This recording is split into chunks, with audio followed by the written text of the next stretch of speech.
Hey everybody, what's going on? Hope you've had a safe and awesome week. I know it's been a while.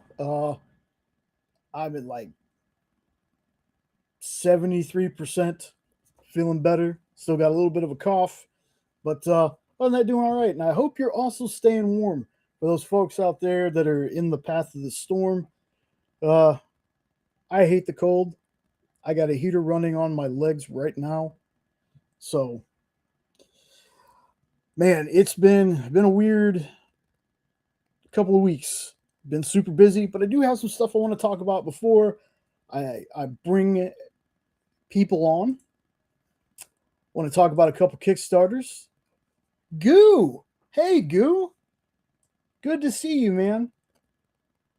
Hey, just so you know, boss, if it feels like I'm taking a long time to get to you, I'm on Restream. We're on Restream, and Restream the chat is kind of like 30 seconds to a minute off sometimes. But good to see you, man. Thanks for dropping by. But yeah, I got a couple Kickstarters. First off, we got a pre-launch for Bad Bugs Roseblood Manor number 6. Make sure you click that pre-launch, hit that notify me on launch button, so well you can be notified when they launch. They actually got another one going on just right. Hey, well, welcome in, man. It's good. Like I said, good to see you. I appreciate you showing up. Uh, they got another one going on. This one is Mother Effin' Mermaids, and you'll see in the little slug I'm about to post, the effing is spelled out. It's a little early on YouTube. I don't want to get in trouble just yet. Uh, Funny enough, and I didn't grab the picture, but there's a Elias Chatzudis cover that we just had to get. So we've already backed this one. It's already well funded, so you can 100% get the book in. Go check it out. Speaking of Bad Bug, because I always forget to do this part, Bad Bug actually has two sites. They have a badbugmedia.com, and then they have Bad Bug Midnight. And right now, the entire site until the 30th is like 30% off. So it's a fantastic time to jump on Bad Bug and see if you like some of their stuff, which I love them. We love them. We talk about them all the time.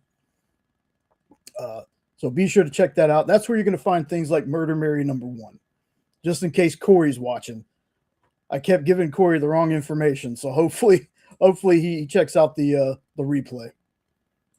The next one we got up is going to be from our buddy Garrett Gunn. It's Curse of Cleaver County number 2. Hold on just a second, folks. I left it on the Batman when I was doing the hamburgers. Oh, okay. Well, If you can grab it for me, fine. please. Fine. Thank you, best wife. Welcome, best husband. So that's Curse of Cleaver County, and that was actually when I got my first Bjorn Berens cover. I got it from that campaign. Well, this time I chose a different cover, and if you go check out the website, see if you can guess which one I grabbed. And I know I hadn't seen Triple B just yet, but I got one specifically from a little small publisher called Obscura. And if you've watched Triple B's live, it's thank you. Make sure your phone's charged. Yeah. It's from a company that does the same books as Pumpkin and Becca Boo. This one's called I love pumpkin. Hail Mary, and I think I actually have a picture of. This is the Sun Kumanaki cover. Saw the notification for this in my emails. Showed it to Jenna. Jenna was like, "This is not the cover we got," but I showed it to Jenna. Jenna went and picked out a cover. So be sure you check that out. If you watch Triple B shows, you know every Wednesday. Hey, Metal Elf, good to see you. If you watch Triple B's show, you know he loves Sun Kumanaki. So this is right up his alley. I sent him a link earlier. I said, hey, man, if you want to show any of these off on your show, be sure to check those out. Just a couple more folks. And right here, the EXP. I'll leave that up for just a little bit. Make sure you scan that. That is the place where I work. I produce the shows behind the scenes. We got some of the folks from the EXP here in the chat tonight, so good to see y'all. Let's see. Okay, I had one more. I've been pushing this one from Comics Tribe for a long time. They've been in pre-launch forever. The book is actually out, and it's actually a book I'm going to talk about a little bit later tonight. This is Epic 1 through 5.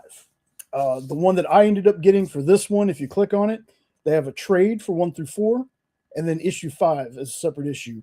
It's $45 flat fee. There's no shipping. Shipping's free, I guess. And I know people say free shipping, but I think it's pretty much factored into the price. But it's not one of those when you order a Kickstarter. Sometimes they take the money out, and then a couple months later, hey, there's a shipping fee you got to pay. It's all at one time. So this one was really cool. So now that I have done all of that stuff, let's bring in it's been a while since he's been on. Let's bring in 2/3 of Hydra Asylum. Say hello to the internet's imaginary friend. Yep. Another day, man. Another day. Awesome. So how you been doing this past couple of weeks? Jeez. As well as I do, man, it's been a change. Mainly just work. Huge change. So just getting used to all that. Haven't gotten to read as much as I've wanted to just because I've been trying to focus on that adjustment. So I am a little bit behind, although there is a book I will talk about later. You know what I was reading. I went through issues 2 through 5. Yeah. So I'm going to keep going through that one. So I'll talk about that one here later on, folks. So stick around for that. But it's a book that I'm about 2 years late on. Bearded Comic Bro bragged about this book during its entire run. It made his top list. Not going to lie, it's probably going to make my top list this year because it's been fire so far for me. So, awesome. Yeah, that's an early runner for end of the year list already. And we're not even a month in. So, going to be a good year for comics. I think last year when we finally started kind of getting back into reading more, especially me, man, it felt good. Like I know we do not to go on a rant here, sorry folks, but I know we do this, we do it for fun, we do it but I will admit that I got to a point for a while where I felt like I had to read something just to make a video instead of reading something just because that's what I like to do. So now that I'm back doing that, it just feels better when I do a video about something. Like that. I got to admit that Immortal Legend Batman I did was pretty good just because I felt inspired to do that one. So, yeah. 100%. So that's kind of where I'm at. But and other than that, just getting used to whatever this was supposed to be on a schedule by now to where I could be on here more. And it sucks that I'm still not there yet. And unfortunately it's back to an unknown timeline. So I'm just going to stop bringing it up every time I find something out. Yeah. And essentially once it happens, then I'll just shock everybody and go, hi, I'm here. So just in case you didn't see the chat yet, Goo and Middle Elf are two folks that come to the experience and watch the shows over there. Hey, what's going on, Ed? So good folks. Goo is usually always on the Friday art show with Nick. Great to see him here. Metal Elf, I see him kind of everywhere, watching Robbie and everything. So Ed, hope you're warm. Yeah, I was actually waiting for you. I thought I sent a link to everybody, but I was waiting for you. So if you want to pop on, man, let me know. I'm just fixing to get into the. So I'm not going to do all of them. I started a New Year's resolution. I talked about this. I put out a couple shorts where I was going to read at least a comic a day for the entire year. Now, that doesn't mean I'm only going to read one comic. It means that I'm going to at least read one comic a day. If I read more, which I have. Because as of today, I'm at 83 comics so far. So There he is. What's up, Carlos? It's all right. As you can see, it's just me on camera tonight. That's fine. Let me shoot Ed a link real fast, and then Sean, you can. What is? I know we'll talk about the book that you're talking about a little bit later. Yeah. Is there something you think when you have a little bit of time that you want to tackle? You might have to give me a second because I gotta go find my list real quick. Well, okay, actually, I can't name the specific books yet because I don't have it in front of me, but the Robbie list. Because I asked Robbie essential comics that I need to read a couple years back. I found the picture of that list, so I just got to find it again, but it's somewhere, and I got to do the Robbie list. So I think some stuff like Planetary's on there, and a few other big essential stories. So probably working my way through the Robbie list for sure is one of them.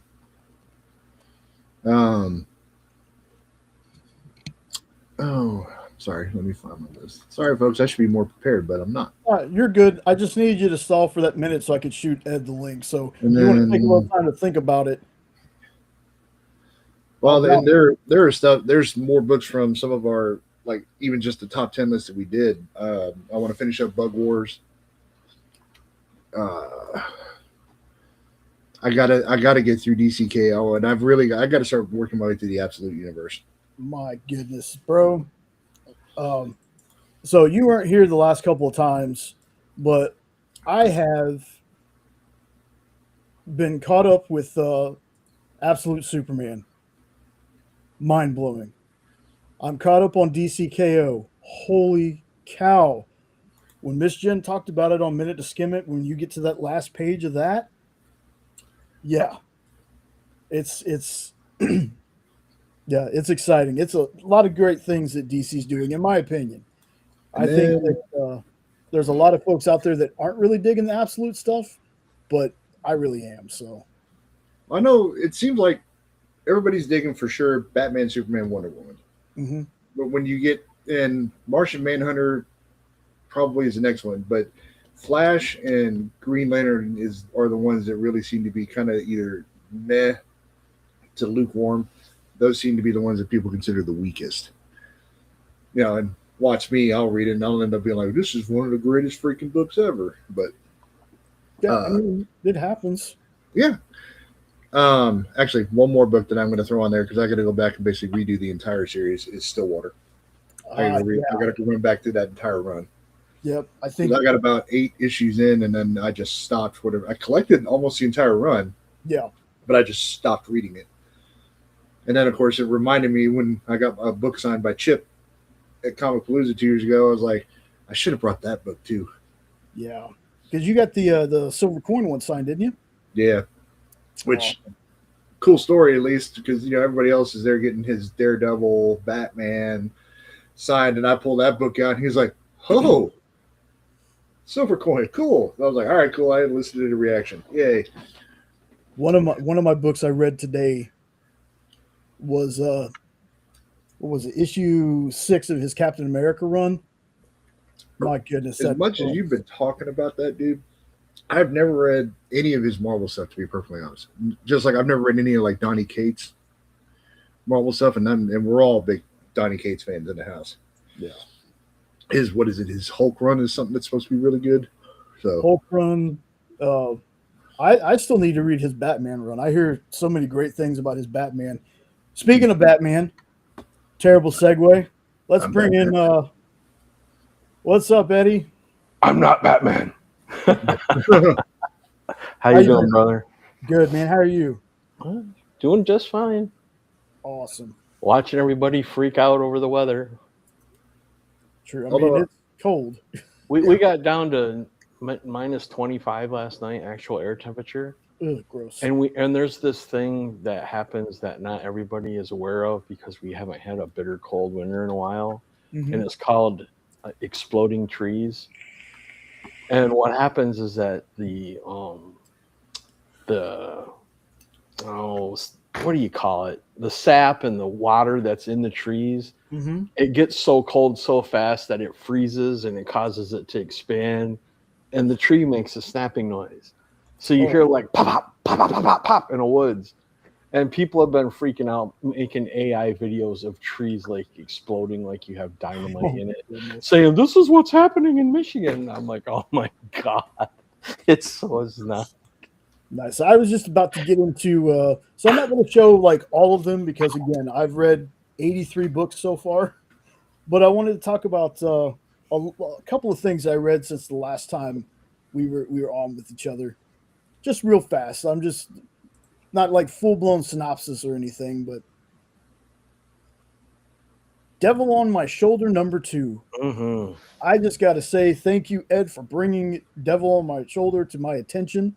You're That welcome. first issue was amazing. The second issue, holy crap. It did not let us down, did it? No, this was a fantastic second issue.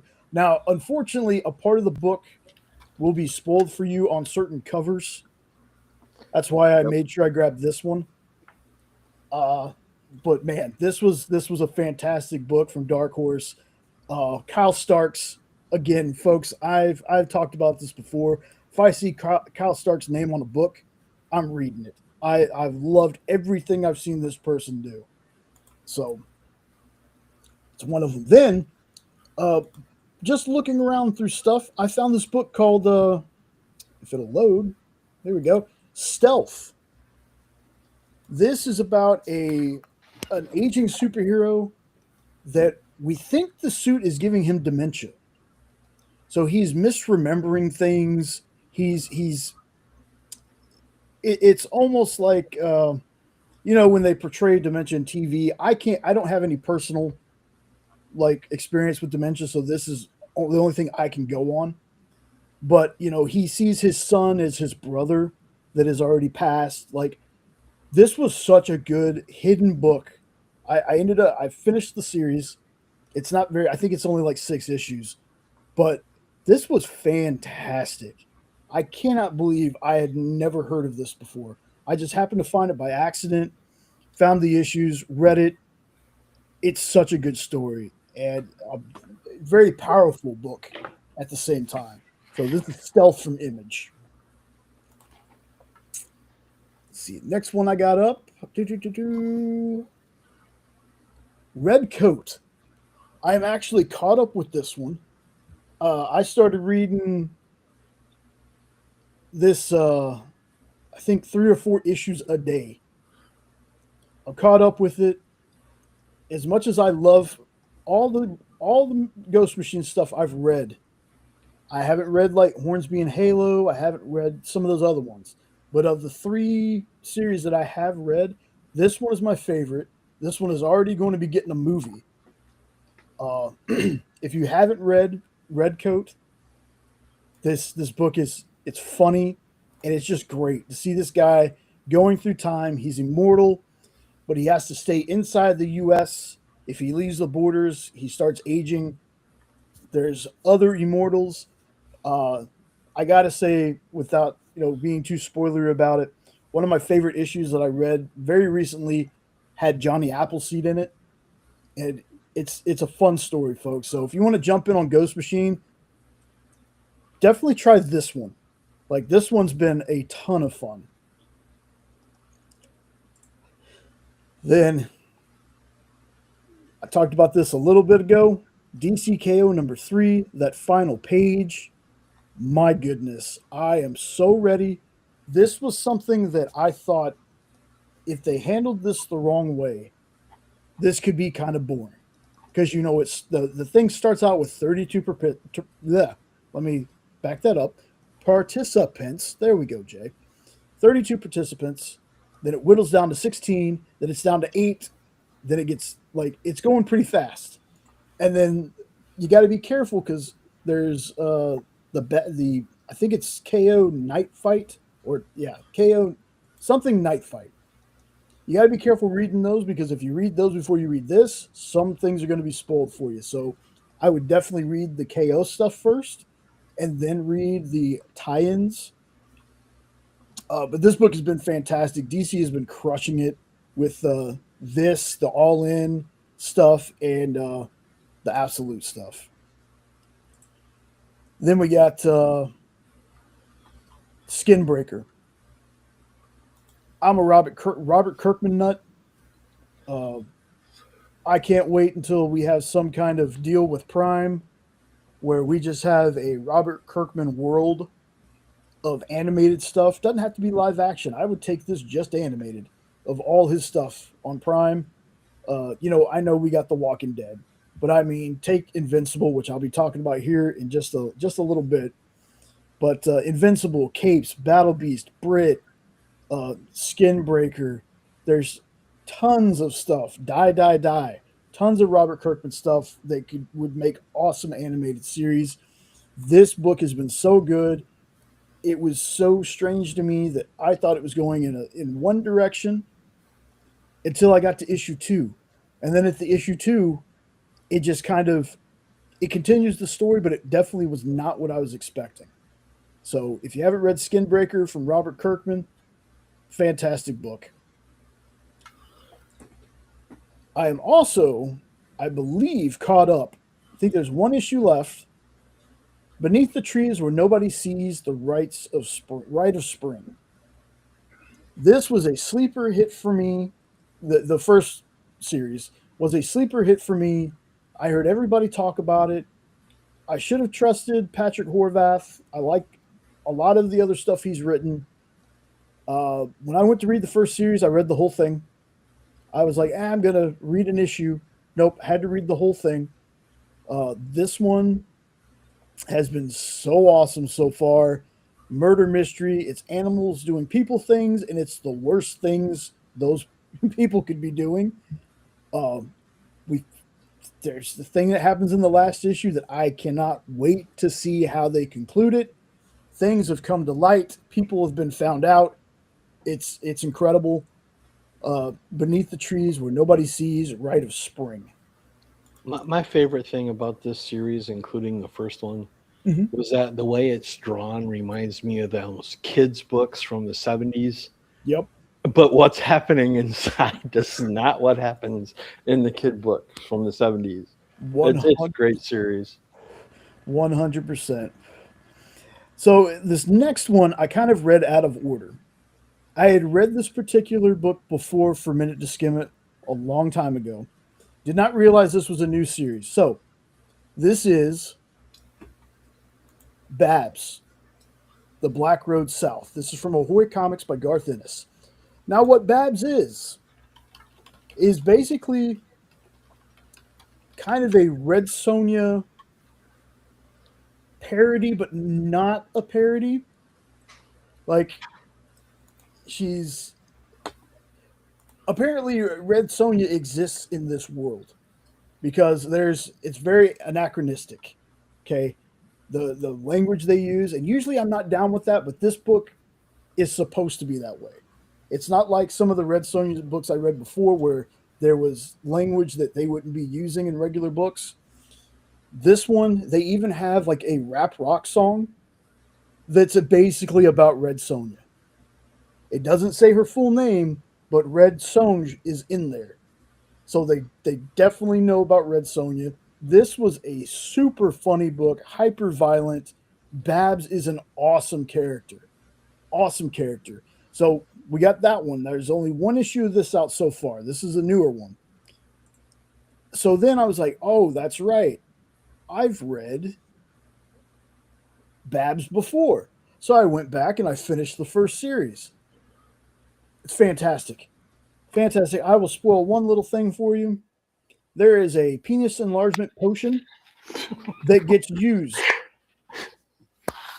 And it's the funniest damn thing. It's so grotesquely overdone. It's so funny. Is that where Cockchu comes from? It could be. It could be. Dude, of all the things I was expecting to hear you say, that was not on the list. Yes. And they have like the deep realm, and they have these nice. It's very It's very tongue in cheek. It's very funny. Babs is a great character. I hope to read more of this. I've said this on shows before, whether it was in stores this week or Minute to Skim It. Ahoy is very hit or miss with me on some of their projects. This one is definitely a hit. I love Babs. So does it have like Garth Ennis-isms in it? I mean, it's hyper violent, but it's not. And here's what I tell people about Garth. Garth is very much you either really dig him, you think he's all right, or you think he's an edgelord. Not everything Garth writes is a boys or a crossed or things like that. Like his 007 run that came after Philip Kennedy Johnson, I thought was amazing. A little more violent, yes, but I thought it was great. There's Corey. What's Hey, up, what's going Corey? on? What is going on? Hey, boss, I don't know if you saw it. I talked about this a little bit earlier. I'm going to go ahead and pop this in again. So, Bad Bug Midnight is where you're going to find books like The First Murder Mary. And right now, yeah, I did. Right now on Bad Bug Midnight, site-wide 30% off until the 30th, until January 30th. So great way to get into some Bad Bug Midnight books. So yeah, just be sure to check that out. See if something grabs you. And earlier in the show, I popped some links in for some Kickstarters. I'll show off this one again. This is Hail Mary from Obscura, Sun Kumanaki cover. There's Mother Effin' Mermaids from Bad Bug that's going on right now. Got about a week left. I grabbed the Elias Chatzutis cover for that. I didn't pull a picture though. There's Garrett Gunn's Cleaver County number 2. I didn't want to show off that cover because I wanted people to go to that one and see, if they could guess which cover I got. It's pretty simple. I think most people can. So the last book on here that I want to talk about, because again, the link to the Kickstarter is up a little bit farther in the chat. I went back and reread Epic number 0. Now, Epic is a story about a superhero who has the most interesting oh my goodness, what is it? Weakness. I couldn't remember the word weakness. Has an interesting weakness. It's pretty girls. He loses his powers around pretty girls, and this is a teenage boy, so super fun story. The Kickstarter that's coming out is for 1 through 5. We backed the paperback with issue 5, flat fee of $45, free shipping. So excited to get that in. Comics Tribe is another company that I talk about a lot. They have a lot of great stuff. Visit comicstribe.com. I happened to see them through a Facebook ad years ago. So as much as people don't like Facebook ads, I liked it because it introduced me to Comics Tribe and things like, Oxymoron, Chum, which is a crime surf noir where they actually use sharks, Wailing Blade, Fistful of Pain, bunch of cool stuff. Hey, Thomas, good to see you. Cul-de-sac, I'm definitely going to check that out. I have not been to my comic shop in so long. I have not gotten to read any of Cul-de-sac from Bad Idea. Last Bad Idea book that I got was Ordained, but I'm super excited just tearing through the whole story of Cul-de-sac. That I've been interested in that one for forever. All right, now here's where you guys can pop in and we could talk about this. There's been so many cool trailers and little things dropped this week. I had a busy week this week. The first one I want to talk about, I'm going out in a weird kind of order, but the first one I want to talk about is we finally got a real first appearance of Jason Momoa as Lobo. I've been saying this forever, folks. Even before Aquaman, I said, well, once I saw him as Aquaman, I knew he should have been Lobo. I'm talking about, back when he was on Stargate. This guy is Lobo. I think this is perfect casting. It should have been this way the whole time, but I'm kind of glad it wasn't because that other universe ended. Who knows if we would have gotten this? So did y'all get to see the little snippet of him? Oh yeah, Oh yeah. it was great. So Yeah, so I mean, Brad- if there's one thing James Gunn is great at teasers and building excitement. So this was one of them. yeah, I love how he looks. I loved so there was two kind of different ones that they released. There was one with him coming out of his trailer. He wasn't in any makeup, but he had the teeth in. And they asked him how he felt, and he goes, "Finally." And then we get to see him. And then there was like a little snippet of Supergirl in the bar. And then you see him in this picture where he pulls up on the bike. And this looks so good. I'm so excited for it. I'm wondering if in post, because doesn't Lobo have red eyes? In most of the stuff I've seen him in, yes. Be That curious to see if doesn't they can- necessarily mean they're going to do it this time. Right. I'm just curious if that's something that they might try to do, or if they're going to leak. I mean, he looks the part. There's nothing you can argue about it. Yeah. So I mean, we'll see. They might decide to go with just this look. They might decide to give him the red eyes. I mean, look at that that little snippet from the Fantastic Four trailer when Johnny's carrying thing up in the air and he's telling him say it. In that one, he's not on fire. In the movie, he is on fire. Yeah. So they could probably very well go in and add that if they feel like it. We just have to see how it goes with that one. But I'm super excited for this. It's coming a lot faster than I thought. I can't believe Ed said it best. We're talking about this just like we were talking about Superman. Yep. So And it's going to be February next week. yeah, I can't. Yeah, That is- blows my mind. It seems like we just had Christmas. yeah, it does. It's insane. So next thing I want to talk about, something I am been excited about for a while. I was cautiously optimistic.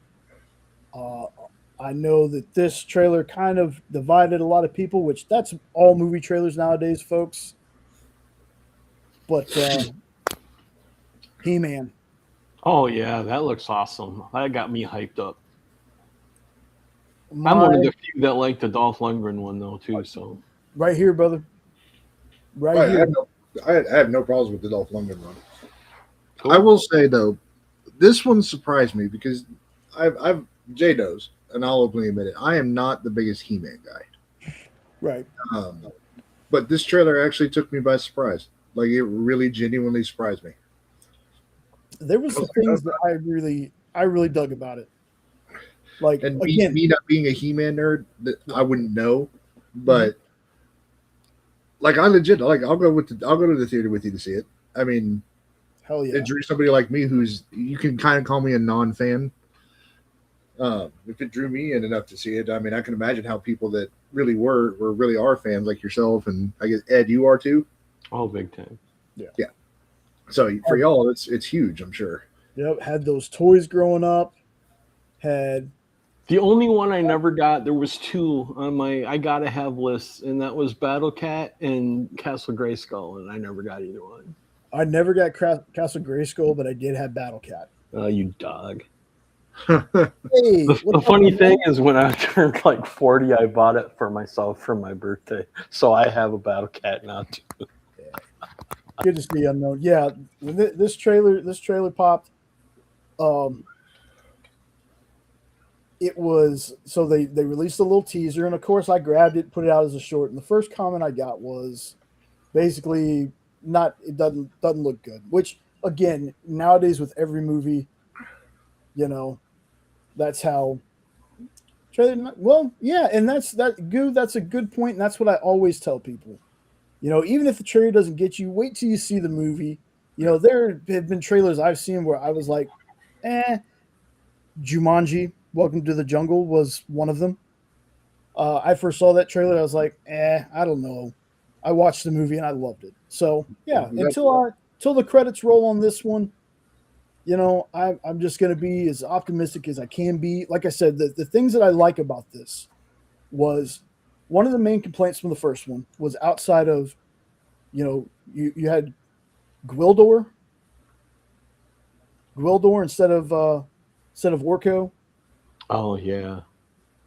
There was you start the movie on Eternia, and then it spends most of the time back on Earth. And in this one, they kind of flipped that, and it was you start out on Eternia, he's on Earth for a little bit, then they go back to Eternia, and it's not that tropey. He doesn't know. Somebody has to come tell him. Oh, he goes, "What do you mean I'm a prince from another planet?"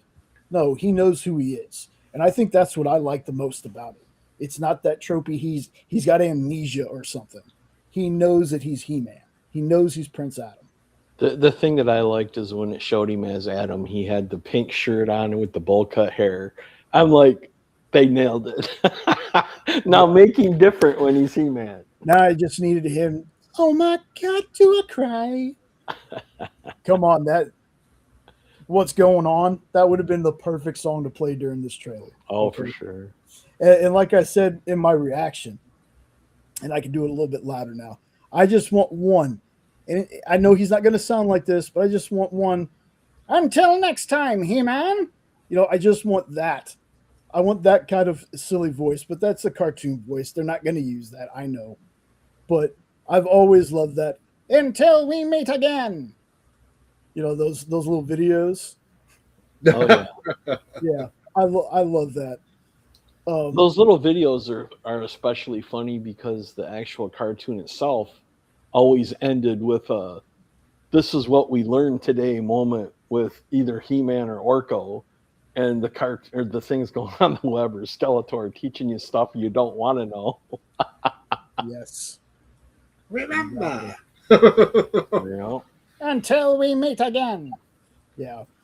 But I think the actor, I thought I wasn't familiar with him, but apparently I've seen him in a bunch of stuff and didn't even realize it. Skeletor looks really good, Goo. Yeah, we're gonna get to that because I'm gonna go through a little bit of these pictures. Camila Mendez. First of all, I love this actress. I think she should be talked about like the way. No, I haven't. She should be talked about like people talk about Sydney Sweeney. Like, granted, she was in that not so great Riverdale show, but I think Camila Mendez is awesome. And it, strangely enough, it almost looks to me like they look very close in looks. Like the actresses one kind of looks like a younger one. Like there's something about the facial structure. I don't know if that's what they were going for. I don't know if that's makeup on Camilla's face, but these actresses look very similar to each other. So this is Artila. Really excited for her. Now the next one has been a little bit of controversy, and to me it's a non-controversy. But we got our man Idris Elba as Man-at-Arms. I love Idris Elba. I don't care who he plays.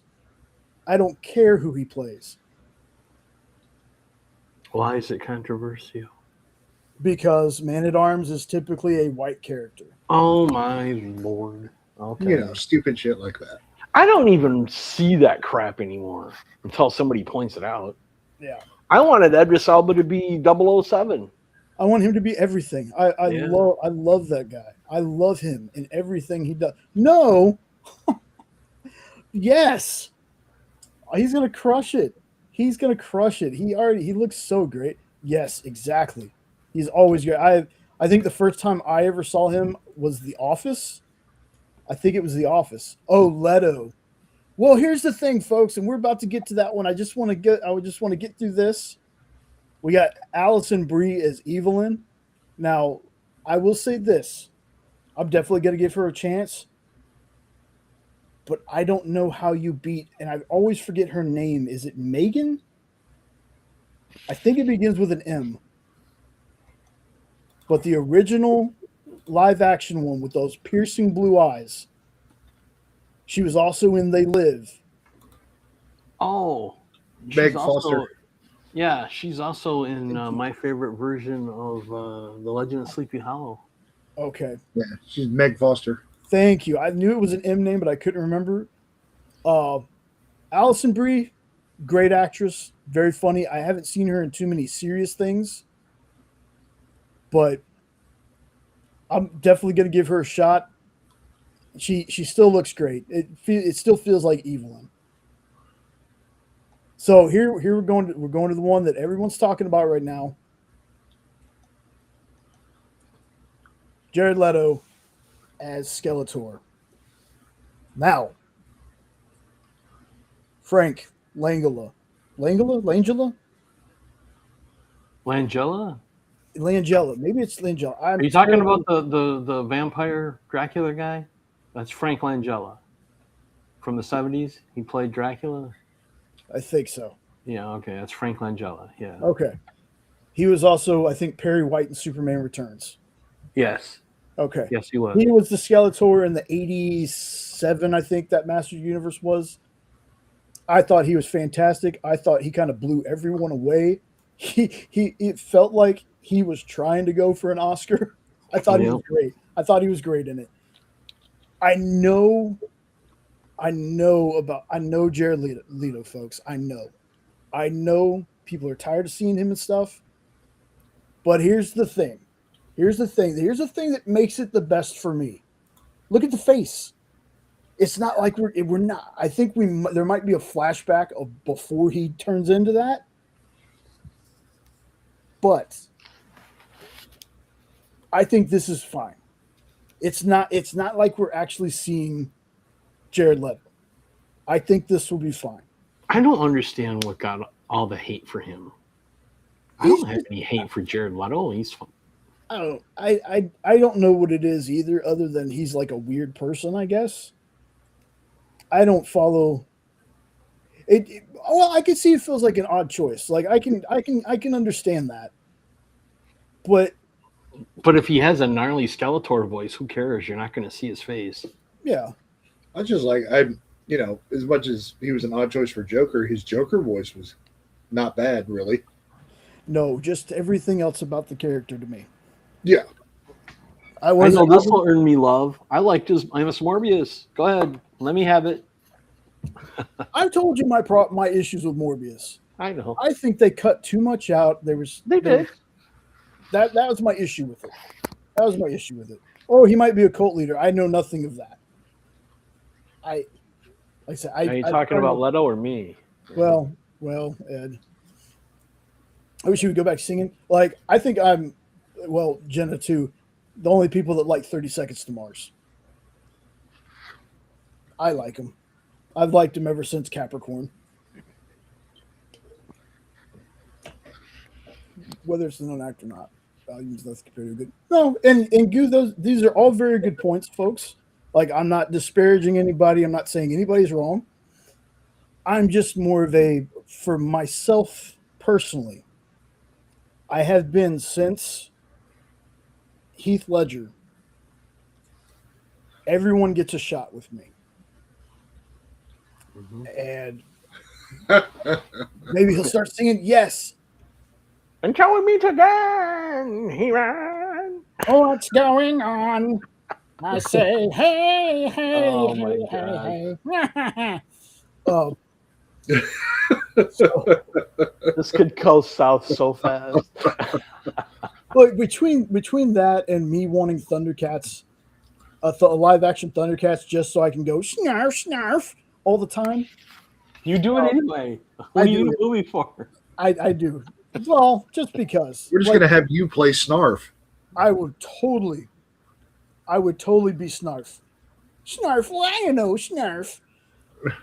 So, all right. So those two trailers. And the final trailer, the final one I want to talk about is especially exciting for me. As soon as it loads, Invincible Season 4. All right. Before we jump into this, yes, circle back for an idea for a future show. Okay. Let's cast live action Thundercats at some point. You got it. That is phenomenal. I don't know about that, but I'd cast the Troeno Gatos. I'll tell you right now, Idris Elba's going to be Panthro. Hell yeah. Would it be weird if I wanted Chris Hemsworth for Lion-O? No, that works. What's weird is that you want Chris Hemsworth. That's the weird part. No, that's not weird. That's a beautiful man. I don't care. Yes. I don't care. But yeah, so this was the last trailer I saw, and I was blown away. I love this show, and for the same reason I love The Boys.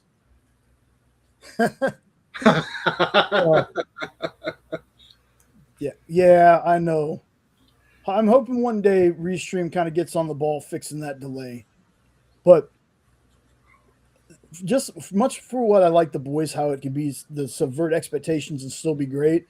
This sticks so close to the comics, and it's kind of like a second draft for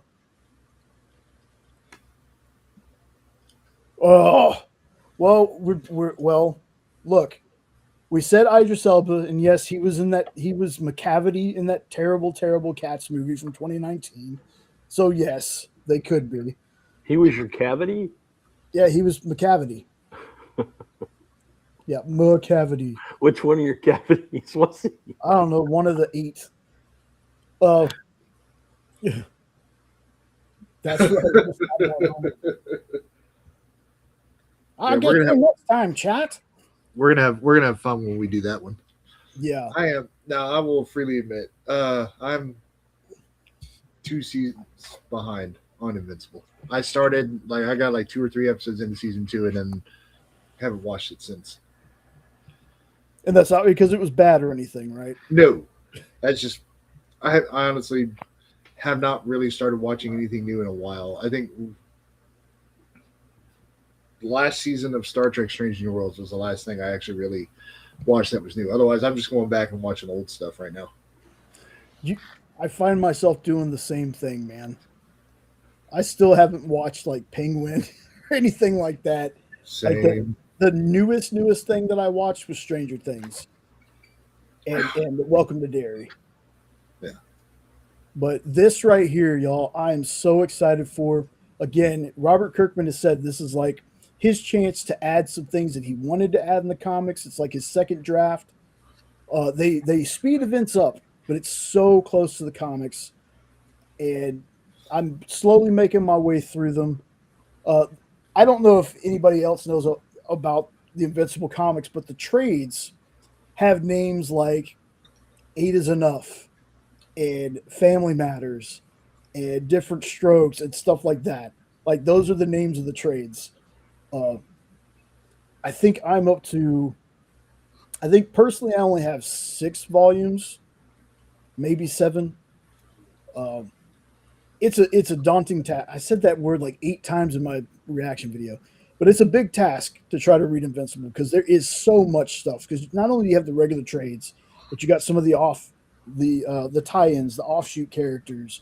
You know, Battle Beast had his own series. There was a 2-issue thing for Adam Eve that I read as one of my books to read today. I read that. Great. There's a character named Britt. There's a character named Tech Jacket, which I think Tech Jacket was first, and then Invincible came. But watching this trailer is just like I can't wait. Would I love to see a live action Invincible? Absolutely. Do I need a live action Invincible thanks to this cartoon? Absolutely not. Like, there's a lot of things that I think would just be better as animated. And I think Invincible, like I said, would I say no if somebody's like, hey, we're doing a live action, which I think Seth Rogen and them have talked about they're going to be doing one, but that's in the future. If it's stuck with animation right now, I'd be fine. And, you know, I need to also get back to watching Vox Machina. And then Corey reminded me the other day about the Mighty Nine. But again, this right here, I'm so excited. It's March 18th, I believe it comes out. They have material for a while with this show. So I don't know how long they plan on taking it, but my goodness, I'm ready for any and all of it. I'm going to be doing a rewatch. So far, it's 3 seasons, Thomas. This is going to be season 4 coming up. They're all on Prime right now. Um, the show, I was very late to this. I talked about this, and I talk about things repeatedly all the time, but I was very late getting onto Invincible. What the comics? Okay, so I finally broke down. I was at Space Cadets, Miss Jen's, and I saw that there was, the first trade for $10. I was like, $10. If I don't like it, I can at least gift it. I think so. I think so, but then again, I don't think The Boys looks terrible in the hyperviolence. I think that it's one of those things where I'd want them as much as they could to use more practical effects instead of CGI like everybody likes to use nowadays for everything. But I don't know. I don't know how I feel about it. Yeah, there you go. Oh, damn it. Forgot what I was saying, guys. Oh, so I grabbed the first trade, and I read the first issue or two, and I was like, okay, this is good. I could, I don't regret buying this at all. I didn't get the hype at the time. Then I got to issues like 3 and 4. Then I read the rest of the trade, and I was like, okay, I'm sold. And around this time, that's when the rumors of live action coming, that's when the rumors of the cartoon is coming. I love that about the cartoon too. There was that one episode where he kept trying to say his name and it kept flashing to the title card. I thought that was hysterical. The fact that they poke fun at how anime sometimes, to save money on the budget, will have characters do this so you don't see their mouth moving, or they'll do a still shot of people and move the shot to save money. The show's hilarious. The voice cast is incredible. Lee Pace is going to be Grand Regent Thrag in this new season. Thrag is just about a bigger threat than even Conquest was. So I am very excited to see him show up. So, all right, folks, do you have anything you guys want to talk about? Anything that, Ed, have you watched or read anything? You didn't bring up the trailer that got me most hyper this week. The Mortuary Assistant comes out in the middle of February. They've made a movie out of the video game, and it deals with like demonic possessions, and I don't want to get too much into it, but she's basically, you watch the trailer. The trailer looks like they did a fantastic job with it. It's called The Mortuary Assistant. It comes out, believe it or not, I think it comes out on Valentine's Day, which is hilarious. Ooh, unknown. I'm very biased. I love Dark Knight, don't get me wrong, but if you haven't checked out Invincible, I think you should. Like, it depends on how many times you've seen Dark Knight. And again, it's one of those things where I tell people about this, and if it ends up not being their thing, totally fine. Like, it's cool if it ends up, if you're like, it's not for me, all good. I don't want anybody to ever think that, we're gonna hurt Jay's feelings if we don't like everything he likes, because it won't. He does not care, folks. He really doesn't. No. I want people to enjoy things. I just want to share things that I love, and if somebody who's never seen it goes and like, oh my God, this is amazing, now I need to go read comics. Dude, goal achieved. That's exactly what I would love. For somebody to be like, I've never watched Invincible, I've never read Invincible, let me watch the cartoon or the animated, and you dig that and you're like, you know what, I want to go read some comics now. Awesome. That's always my goal. Read some comics, folks. If you love this stuff, if there's something you watch and you're just like, wow, that's amazing, find some comics. They might not actually match, but Zombie Tramp I have read. Revival is scheduled for my book that I'm going to read. My resolution for this year was at least one comic a day, every day this year. And that doesn't just mean one comic. That just means I have to read at least one a day. So Revival, I have it written down because I thought about it. I was like, still need to read Revival. Revival is written down for my 125 book to read. So I will definitely be reading that. Zombie Tramp, I think I have a couple trays, maybe one tray to that. I have a Zombie Tramp, and then I think a Zombie Tramp versus Vamp Blade. I think I have that one too. So yes, that is on my list. I remembered right before the show today. I was like, you know what? Corey keeps telling me about Revival, and I keep thinking about reading it, and then I totally forget. So Mortuary, one more time. The Mortuary's Assistant, I think is what it's called. Assistant? Oh, he's not here. Okay. But I think that's what it's called. All right. So since I wasn't here the last couple of weeks, I think the last time I was on for just a little bit, I talked about how meh the Avengers Doomsday stuff has been. Right. Since then, Marvel has done a fantastic job of getting better with every trailer. Obviously, the X-Men one got me so excited. I just like, you know what? I'm just going to do a short and talk about it for 55 seconds. And then I thought the actual longer trailer that they just did is decent and everything. So they're getting better with it, at least at building the hype. It went from I didn't care to now I'm like, all right, I'm ready to go see it whenever they finally do release it. That is definitely not why. Definitely not why. So yeah, that's the big kind of update I have. I went from not being interested necessarily, even though I was going to go watch it anyway, to now they're doing a better job of getting me brought in on it.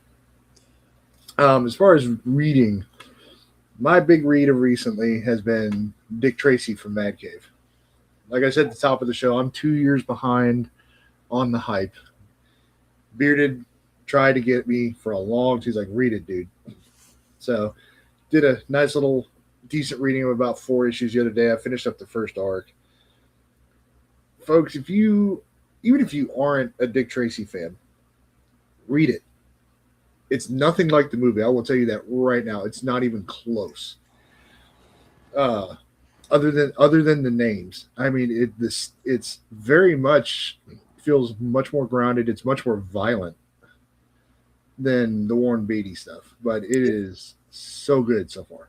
It might be more comparable, aside from the violence, to the older Dick Tracy comics. Yeah, probably so, which I have no experience with. So I'm probably getting to see, because this isn't necessarily spoilery, but one of the big things that they actually never touch on in the movie is that Dick Tracy is actually a former, he was in the military. And they touch on things like he has a lot of flashbacks and trauma that you can tell he's dealing with, which is something you never see in the movies. The movie was amazing. Yeah. I'm not dogging that movie. That movie is great. Just damn it, Warren Beatty, let the rights go, man. Yes. But essentially, though, if you get a chance, Carlos, to read the comics, it is nothing like the movie in so many ways. Flat Top is a psycho, and Big Boy he's a genius, but he's a lot tougher than he is in the movie. So there's a lot there to work with. That's pretty awesome. I'm trying to think of. I've read a little bit of the DCKO. What I've read, I've liked, of course. I'm trying to think of. I'm still keeping up with Immortal Legend Batman.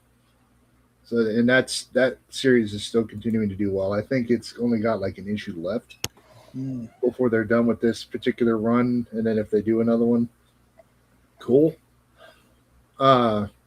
Speed Racer has still been good. Surprise, again, like I said on my thing, that's a comic that could go wrong in so many ways, but it doesn't, and that's props to the creative team on how they draw and write it. So I got to give them credit where credit's due on that one. Go ahead. It's kind of weird to me, and it's not just like it's definitely not just Mad Cave that does this, but there are three different. So you have Speed Racer, then you have the Racer X, Yep. then you have Speed Racer Tales from the Speedway or something like that, the brand new one that just came out. Yeah. Then I got to thinking about it as like we have Thundercats, we had a Thundercats Chitara, there was a Thundercats Pumira, there's a Thundercats Lost, there's about to be a Thundercats Silverhawks crossover, and it feels like, are we starting to get into that territory where one book is getting too many spinoffs? Yeah. And that's where it can go very wrong. There is when you try to do too much with everything. Another Dynamite character that I've been seeing, like I see covers of it all the time on the EXP show. Mm-hmm. You've heard me mention it because the cover just looks awesome. It's the Peter Cannon Thunderbolt. Mm-hmm. So I finally read the 3 issues of the 2025 run. Mm-hmm. I was actually pleasantly surprised that I enjoyed it as much as I did. Maybe I was just in a good mood that day and just happened to be in the right frame of mind to read it, but I actually didn't think it was that bad.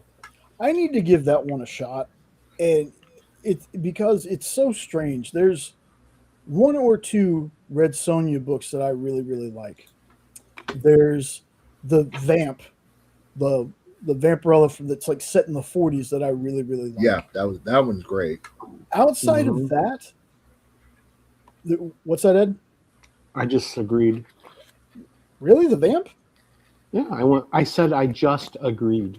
Oh, I went, okay. I didn't disagree. It sounded No, like, I just went, okay. I also like year one. Okay. Yeah, it really sounded like But it's a lot of Dynamite's other stuff, it just doesn't really grab me. But then they started doing Space Ghost, which again, Space Ghost, pun definitely intended, otherworldly art by Jonathan Lau in that book. It's fantastic. Then you had, Darkwing Duck, you had Gargoyles. For me, the first couple of issues were really, really good, and then there was a few issues where Goliath is in jail, and it just felt like it dragged on, so I kind of dropped off on that one. But it feels like a lot of the Disney stuff that Dynamite's doing, and the older cartoon stuff like Thundercats, Space Ghost, Silverhawks, I'm drawn more towards those than I am like their flagship people like Vampirella and Sheena and all those ones. So I'll give Peter Thunderbolt a try. They had a shot to grab me with those cartoon books, but they ruined the Herculoids. I was so looking forward to that coming out, and that the story sucks, the art sucks, the covers suck. That was a big bummer for me. And on the other side of the spectrum for that, since I didn't know anything about the Herculoids, I didn't love it by any means, but I liked it. But again, this is coming from I knew nothing about it. But I'm the same way. That World of Warcraft movie that came out a while back? Yeah. A lot of people hated on that thing. I don't play World of Warcraft. I don't play board games. I don't do anything. I don't like any of that stuff. It's just not for me. But if you put Dungeons and Dragons in something, movie or comic wise, I'm all over it. World of Warcraft, I really like that movie, but again, I knew nothing of the lore, and a lot of times that's like, to my advantage. So I can totally see though that, because like I said, I liked the Herculoids book. I didn't think it was like the best thing I've ever read. When you have some time, just Google the 70s Herculoids and look at what they were supposed to look like. And Dynamite hasn't come close to that in any of their issues. I've been watching for one cover to buy, and there's been nothing. They've tried to make them look more human. They've tried to make them look more 3D or whatever. I'm like, You didn't do that with Space Ghost. You didn't do that with DuckTales. Why are you screwing with the Herculoids? Just do it like it was. And then when I was reading it, I'm like, this story is just stupid. But I was already disappointed going in, so that could have something to do with it. I got you. The again, I don't read a ton of Dynamite stuff. I say that, but you know what I mean. Me too, Corey. I play it, and I like the movie. Johnny Quest, the one or two issues I read, I like that one. I thought that one was pretty good. Yeah, and they drew it like the cartoon. Mm-hmm. So why did they not do that with the Herculoids? I don't know, because it feels like Blue Falcon. All the other ones, Blue Falcon and Dynamite, look great. I haven't read any of them.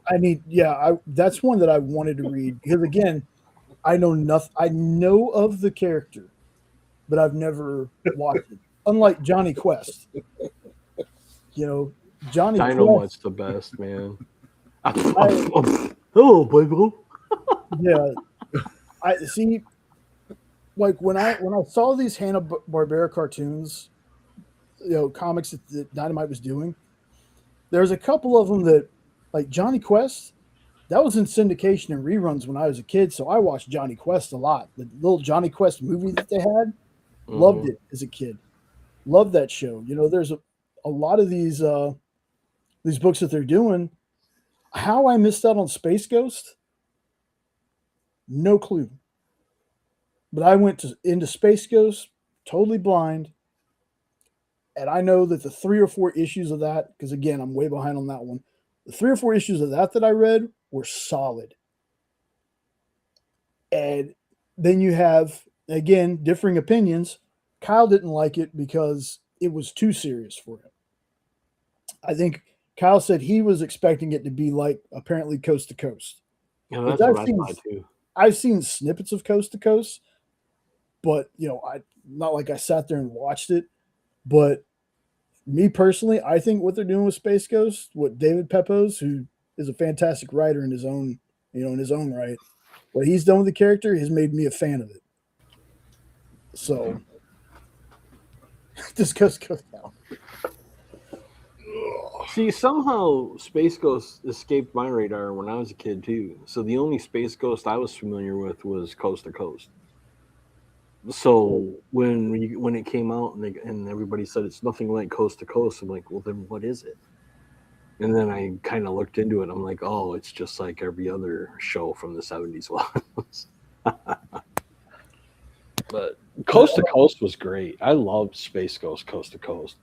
He was like a talk show. Yeah, and it was so stupid, but it was great. It was stupid in such a great way. And he was deliberately thick-headed. So it was even more hilarious because he would ask the absolute stupidest question and they would give an answer that made no sense and he'd be all up in there. It's just like, what? Unknown, the comic board, you? Yeah. Again, that's all right. Which one? I think he was saying Space Ghost boredom.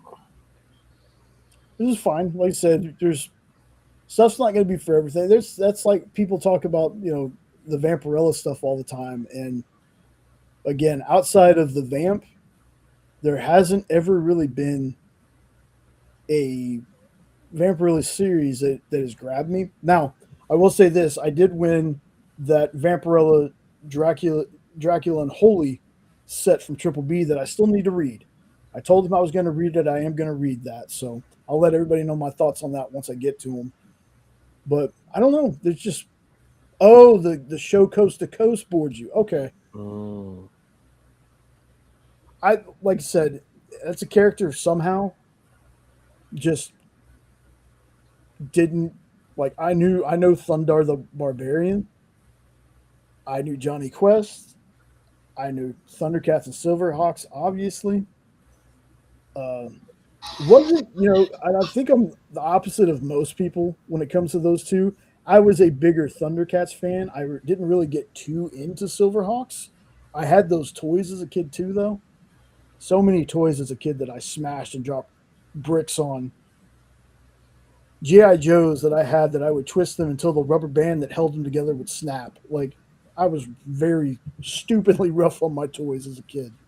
But then you go into these comic shops and see, hey, I had that Ninja Turtle that I smashed with something or blew up with an M80. It's like $150 now. Dude, Get out of here. I Toys had are I expensive. had the Stretch Armstrong Green Monster when I was a kid, and I had so much fun with that. But then I got it into my head to see what was inside, and I poked it with a pen. And I'm like, "What is this gooey?" And it ended up in the trash.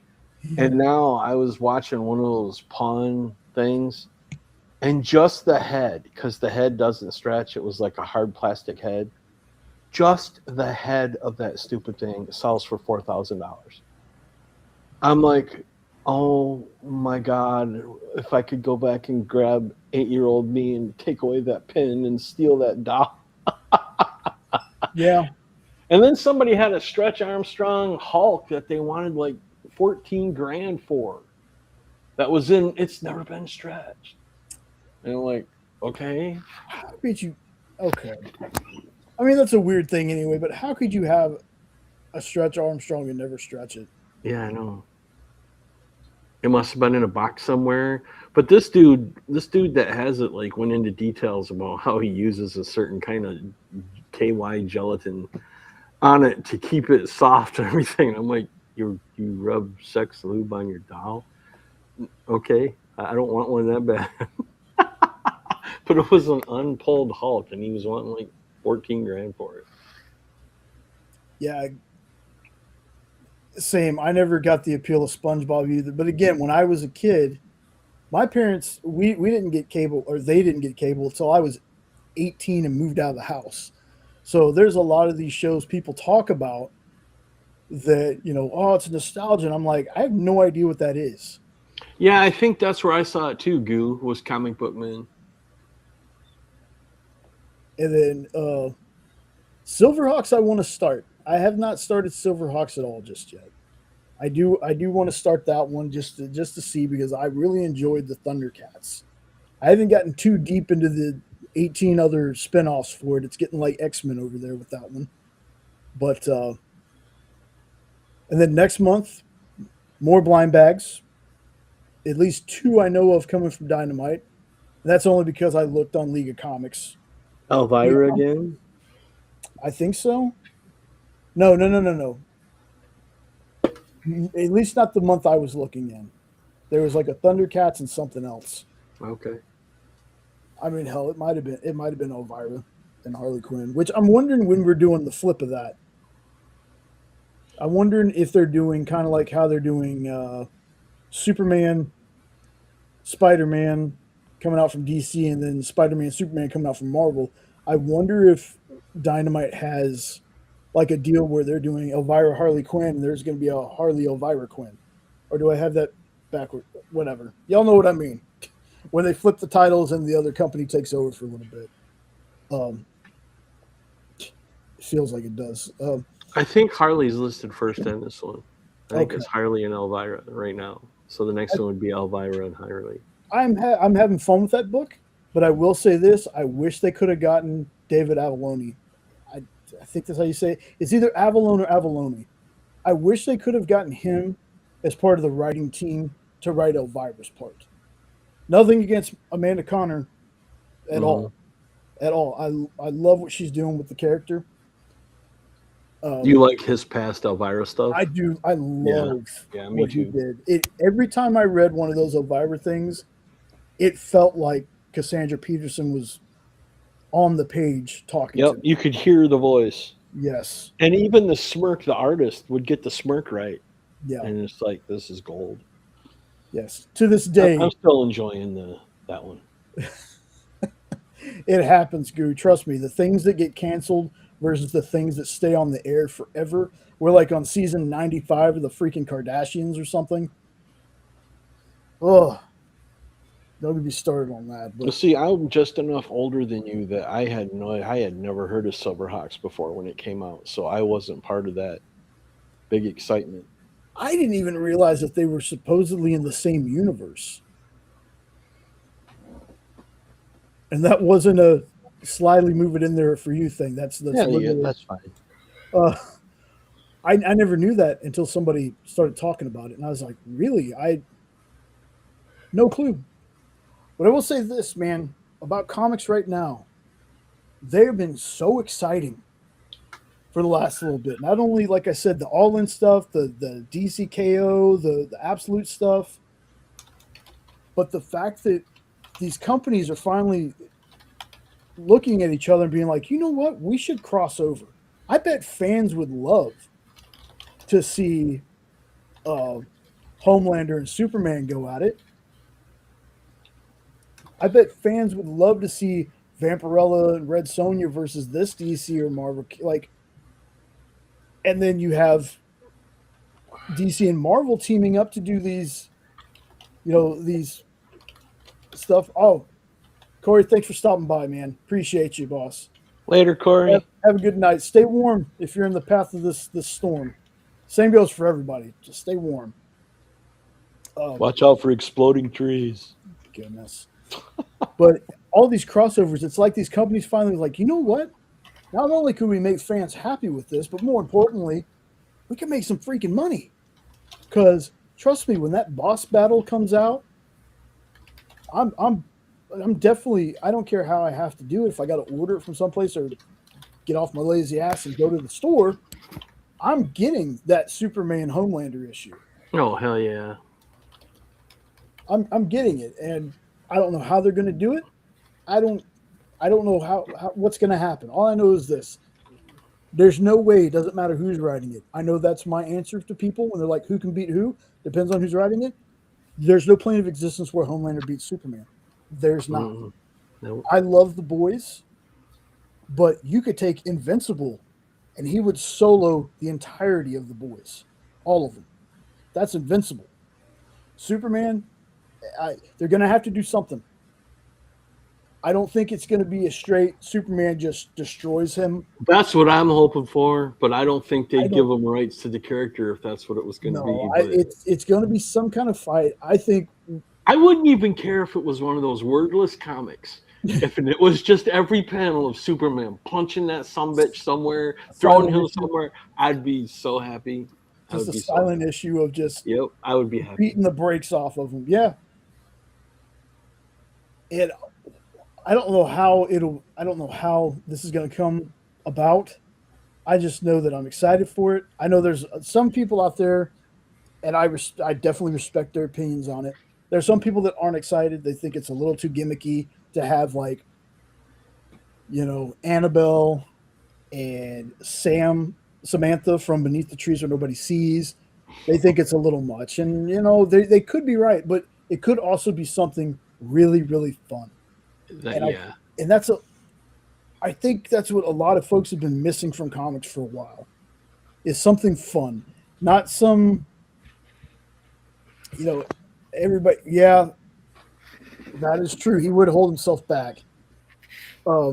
It'd be like Chuck Norris versus Vegeta and Goku. He used -% of his strength. Yeah, you can't even beat Chuck when he's helping you. Some dour thing, some world-ending thing, and I know that's kind of what DCKO is, but the way they're going about it is just it still gives you hope.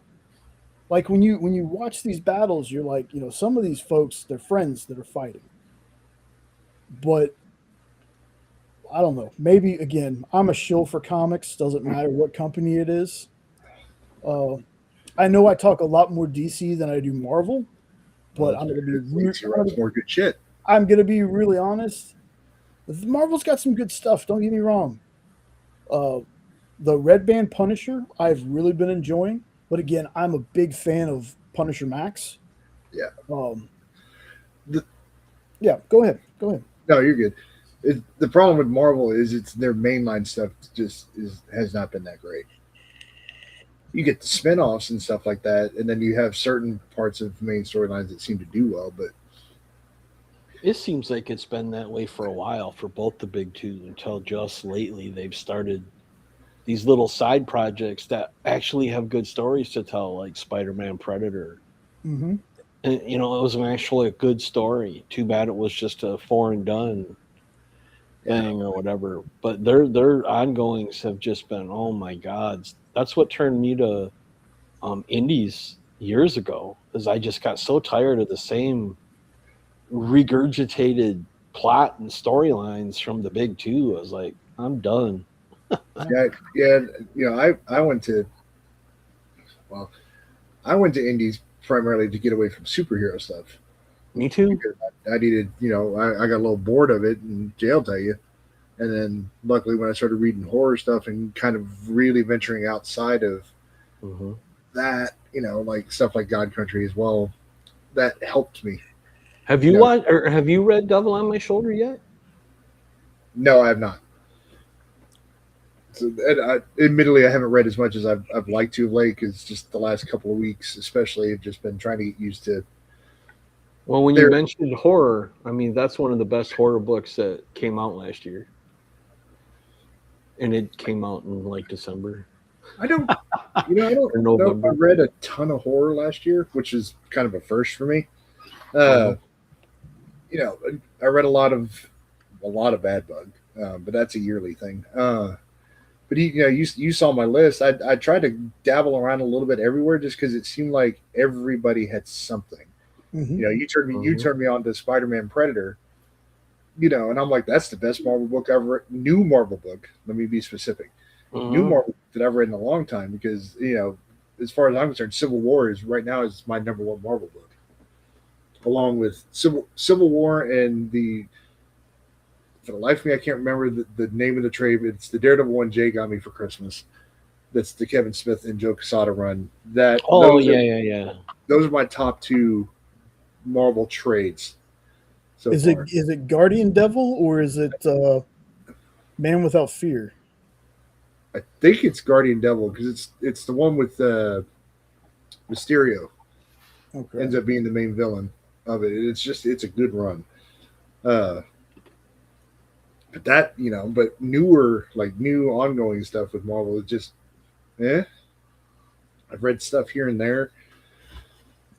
You know, it just has it has a hard time keeping me interested. So that, you know, that Spider-Man Predator was a nice run, and the art in that book was about as good as you can get as well. So yes, it was Guardian Devil.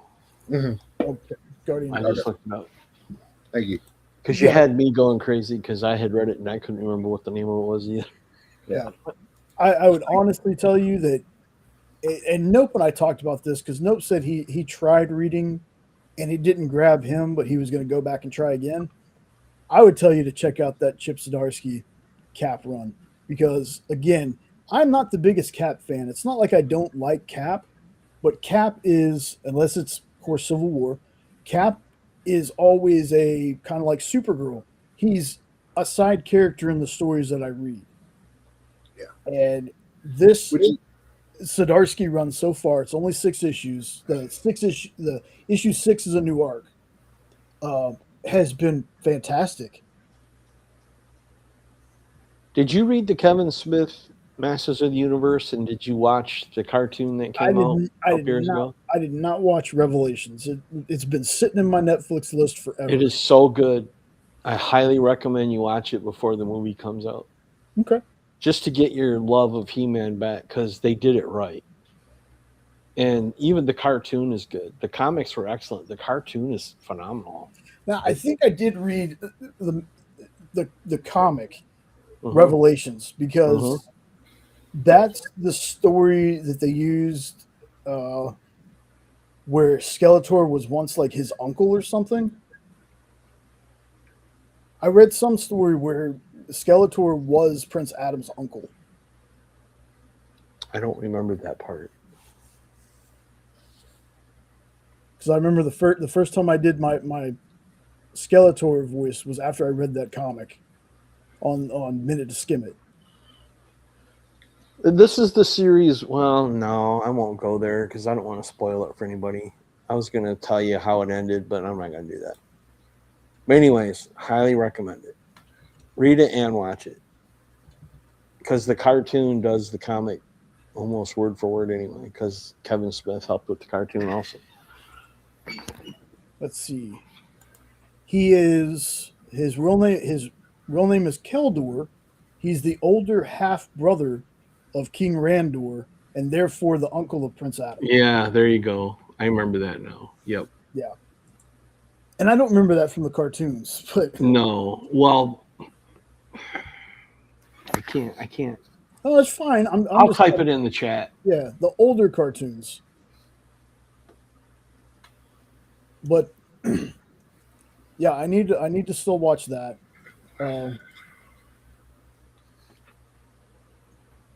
That movie. So two of the things we're talking about, or three of the things we talked about trailer wise, are all coming out this year. And we haven't even gotten like a trailer for Brand New Day yet.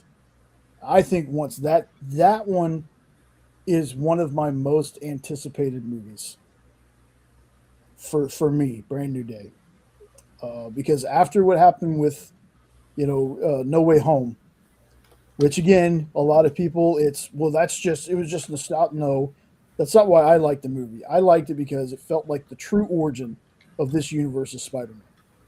So, oh, okay. So I'm excited to see where they go now that there's no Tony Stark. There's none of that tech to help him out. Nobody knows who he is. I'm excited for that one. And that's including even Avengers Doomsday. Like, Hey, you know what's killing me, dude? Yeah. What? I'm having J syndrome about this. Mhm. The loss of the Spider-Man suit from the end of No Way Home has just got me in such a bummer. Like you didn't like Superman's suit. Mhm. Because when I saw Spidey's suit, yeah, it looks good. But that one that he had at the end of No Way Home, oh my God, that brought out 4-year-old Eddie. I was in tears. I'm like, finally, there's my Spider-Man. And what the hell? But I'm going to give the movie a chance, obviously, but I'm just so bummed about the suit. I need to get over it. So I'm having to go through what you had to go through last year with Superman. Don't get over it, Ed. You don't have to get over it because I'm still not over not liking the Superman suit. But I came to grow to like the Superman suit. Oh, so I'm man. hoping, but no, they had it perfect. The end of No Way Home was the perfect Spider-Man suit. Why did you dick it up? Yeah. And didn't even give it a movie. I'm whining. I know, but No, I mean, trust me, that's very the roof. Yeah, the at the end of the movie when he made that like that shiny. yeah, the shiny, aqua colored super Spider-Man, right? It looked like Gil Kane drew the damn thing. Yeah. Trust me, And Gil Kane is my favorite Spidey Arthur, if you didn't know that. But much like me, even if you don't grow to love the suit, I think just like with me and Superman, you're still gonna love the movie. Did you hear me just say that Gil Kane was my favorite Arthur? Isn't that great? He was my favorite Spider-Man artist. Yes. Okay. Excuse me. But no, he wasn't an Arthur. Well, I don't know if you heard me earlier when I tried to pronounce a word and I really mucked it up. So you're okay. You're okay. Now I want to know what the word was. I wish I could remember, but I know I messed it up bad. I was like, had to stop myself and think about it for a second. Awesome. Now I'm gonna have to rewatch the first 10 minutes. But I get for a lot of people, it's like, oh, the suit either makes or break the movie. For me, it just doesn't. Like the first X-Men movie. Yeah, it was just black leather. And then throughout the years, it's what did you expect? Yellow spandex. Yep. And then the cartoon, it was like, what did you expect? Black leather. Yep. So I love the fact. Speaking of the in-game stuff, or not in-game, sorry, Doomsday. I am so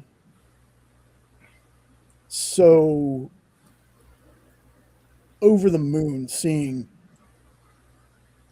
James Marsden. I Yeah. get Marsters and And Marsden mixed up. that's been the best thing of every single trailer is seeing him in that suit. Yep. And you know, they could very well be leading up to Kingdom Come, but for me, the suit there's something about it. It's they want it to look alien. They want it to also look like his mom could have made it for him. Mm-hmm. It doesn't work for me, and I've never been a fan of the new 52 high collar. So, you know, again, one of my favorite stories is Superman Unchained, and that's the suit. It's the new 52 high collared, no trunk suit. I don't like the suit, but I love the story. And it's much like the Superman movie. The symbol was if you were going to use something for Kingdom Come, you should have just used the Kingdom Come logo. Yeah. Like Because we have already seen the best Superman suit of all time, and it was a Kingdom Come suit. Thank you, Brandon Ralph. Yeah. The Superman Returns, I get that. I get that. I am just the worst person to ask about Superman stuff. I really am because it's like, who's your least favorite Superman? Don't have one. I know that question is so easy for other folks to answer. For me, the one that I watched the least was probably Dean Cain. Who did I think had the best chemistry with their Lois though? Dean Cain and Terry Hatcher. I that's again personal belief on my part. I Who love who is that show. who was my favorite Lois though? Erica Durance. Erica Durance from Smallville was my favorite Lois. I love Terry Hatcher, don't get me wrong. And I think Rachel Brosnahan is good, but Erica Durance, there's something about her Lois that it feels like she really nailed the before she becomes a star reporter kind of Yeah. Nick Cage And that, Superman having polar bear guards and fighting giant mechanical spiders.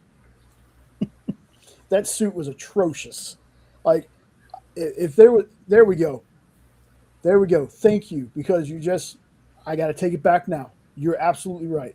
But I can't dislike him because I never saw a movie with him.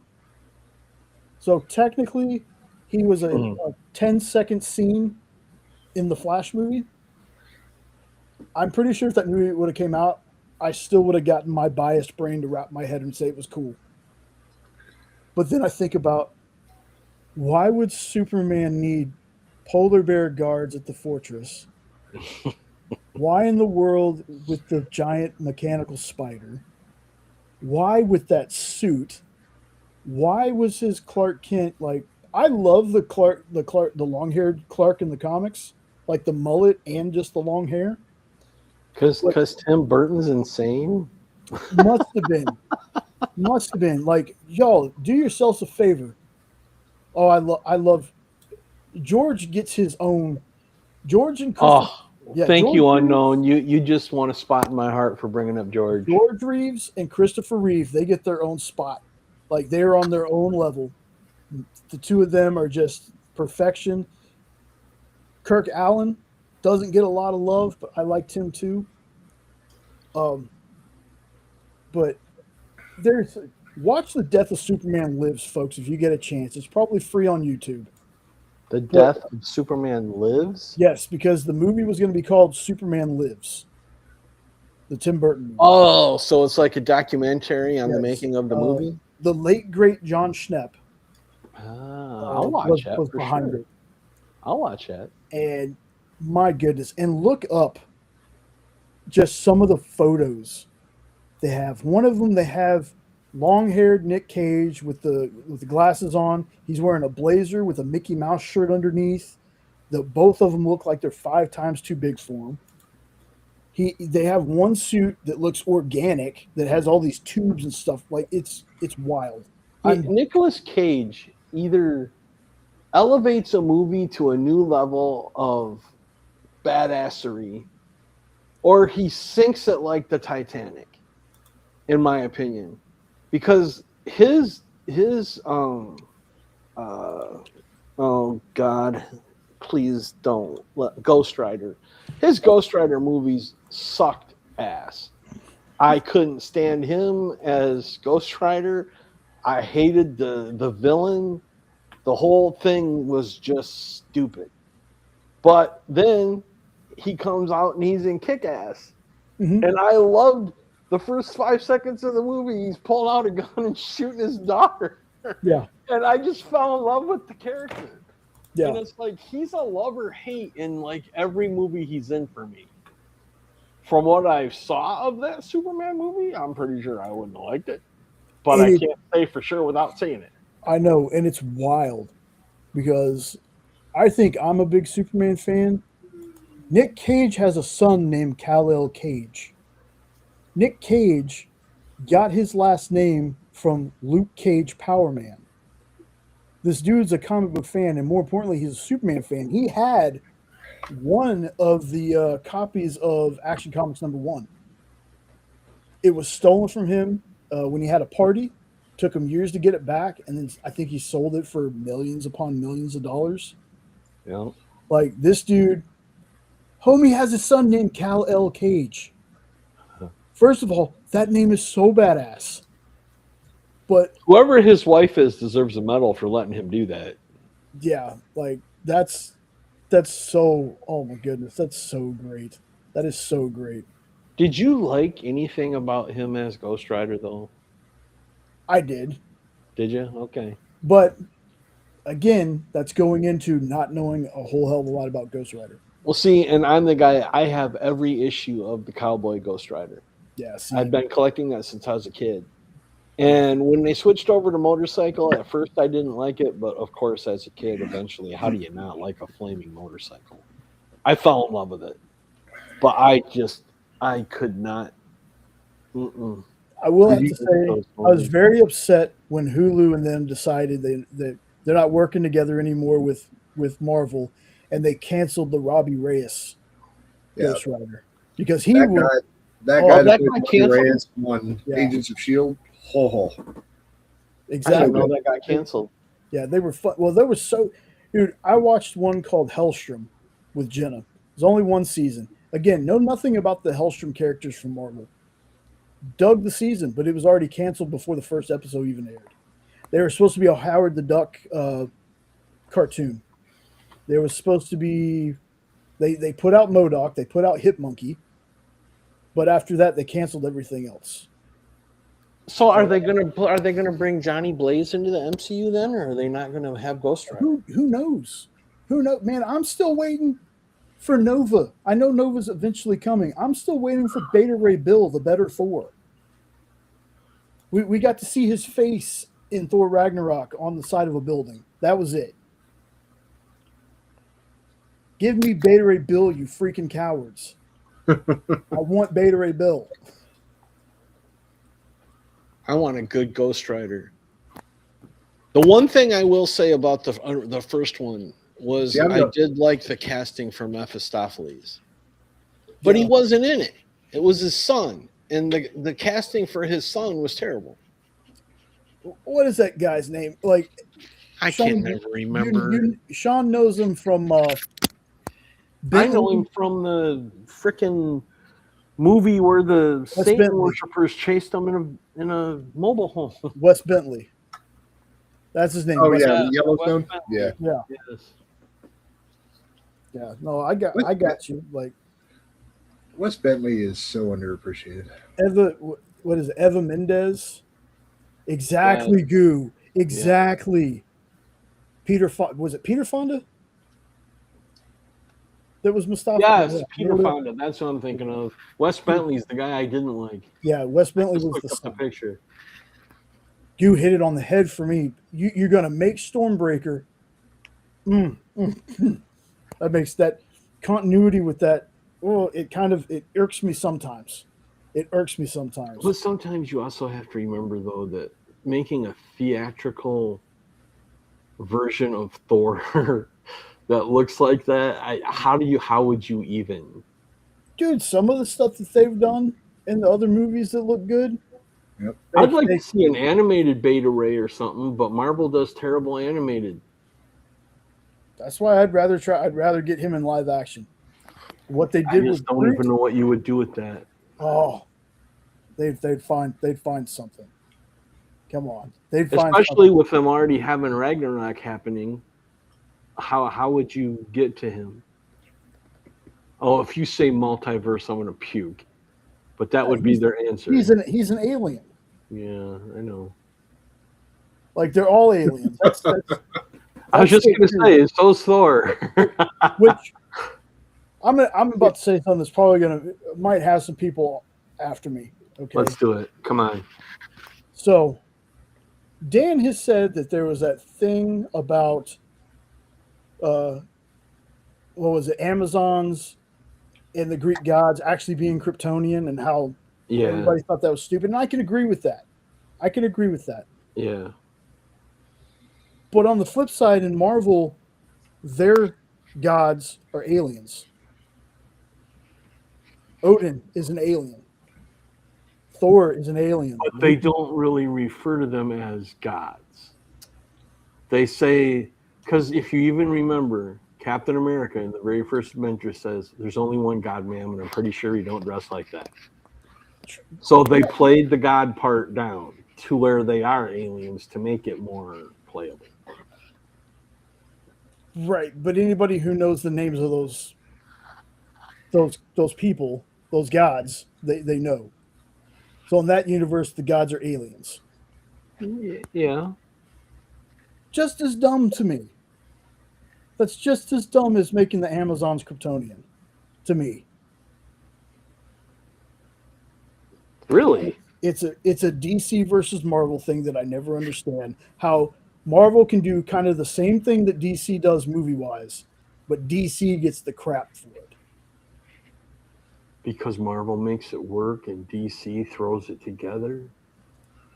You could say the same thing about animated, because DC hits it out of the park with animated movies.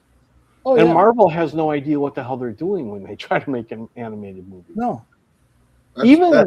I'm sorry, but as much as people can hate on me if they want, I thought the second season of What If was terrible. I'm like, what did you do? You had something good with the first season. This is crap. But in usual, Marvel is not well known for animated movies. Their series are good, like Ultimate Spider-Man I liked, and Avengers Mightiest Heroes. No, it was Yeah, they do good TV shows, but movies, they suck. Right, they suck. They're terrible. And now DC is finally getting the formula right for the movies. And Marvel's kind of becoming DC, where it seems like they're just throwing shit out there to throw it out there instead of taking their time to make it good. Sean, do you remember what I said back in like 2018, 2019? Oh, yeah. I said, it's going to be so strange to me when it comes a day when all this flip-flops and DC is going to be the one that everyone's saying is great, and Marvel's the one that's doing. Well, it's happened because DC struck with Superman at the perfect time, because Marvel's on a downfall in movies. And Superman really did bring hope back for superhero movies. That Superman movie, to me, that was like watching a comic book come to life on the movie. It was fun. There wasn't anything. There wasn't no anger. I hate. It was fun. And even the end stuff with him and Terrific and the building being off. I mean, that was just golden. That was their scene with the shawarma was with Terrific and Superman looking at that building. What? What's a little what? Crooked? You want me to fix it? Sometimes you can be mean, Clark. Yeah. Like, and again, DC has to keep it on. That's Yep. That's true. Has there been any more said about who's bought it officially, or is that still being fought over? I haven't heard shit in a month now. Me neither. Like, the closest thing I've heard is it's still Netflix. But I had heard Paramount had filed some kind of an injunction because they were the ones that made the offer first, and it wasn't even for sale, so they have to something or other. I don't know. Again, it's one of those things that until I start seeing stuff on a certain platform show up or there's some kind of branding, I don't know, because now Netflix is getting crap for saying that they were doing like a 15-day movie window, theatrical window. And then going right to streaming. Yeah. Well, they've backpedaled on that. It's going to be back. It's 45 days. So they backpedaled on that and said 45 days instead of 15 or whatever. So that's basically what they did with Superman. Right. Like I said, I want both of them to be good again. And here's the thing that I ask people, because I hear about how Superman did so well, and it did. Not saying it didn't whatsoever, but they're acting like it completely demolished Fantastic Four. Well, in my opinion, it did. Well, a lot of folks go by box office stuff, and trust me, I don't. But they talked about how Fantastic Four kind of flopped. There's only less than $100 million difference between those two movies. I could do like a whole show with you on things I did not like about Fantastic Four. I can't do that with Superman. And remember, I was never a big Superman fan in the first place. You already know that. True. Although I did fall in love with Superman and Lois. I love that show. I'm bummed that it's gone. Yeah. But since George, I had never really gotten into the Superman movies. Yeah. I mean, I never understood that why does it always have to have a supervillain? Nuclear Man was absolutely ridiculously stupid. What the hell are you doing? George was awesome because it was a superhero and he wasn't, he did fight, he saved aliens because the government wanted to hunt him down. But don't get me started. I can talk all night on that show too. Yeah. But and that's why I like Matt Reeves' Batman so much, is it's grounded. You don't have superpower, no, keep it grounded. Keep it grounded. That's what I like. Yeah, I've been saying it. I'll go back to Superman a second because I actually have issues with the movies, but they're not like huge. They're nitpicky ones. I've talked about my issues with the Superman movie. Okay. I don't think it's perfect, but again, the only perfect, in my viewpoint, Superman movie was Superman 78. Oh. Okay. And I still think Superman 2 was better. I am on Team Sean with that one 100%. Superman 2 is still the best theatrical Superman movie, in my opinion.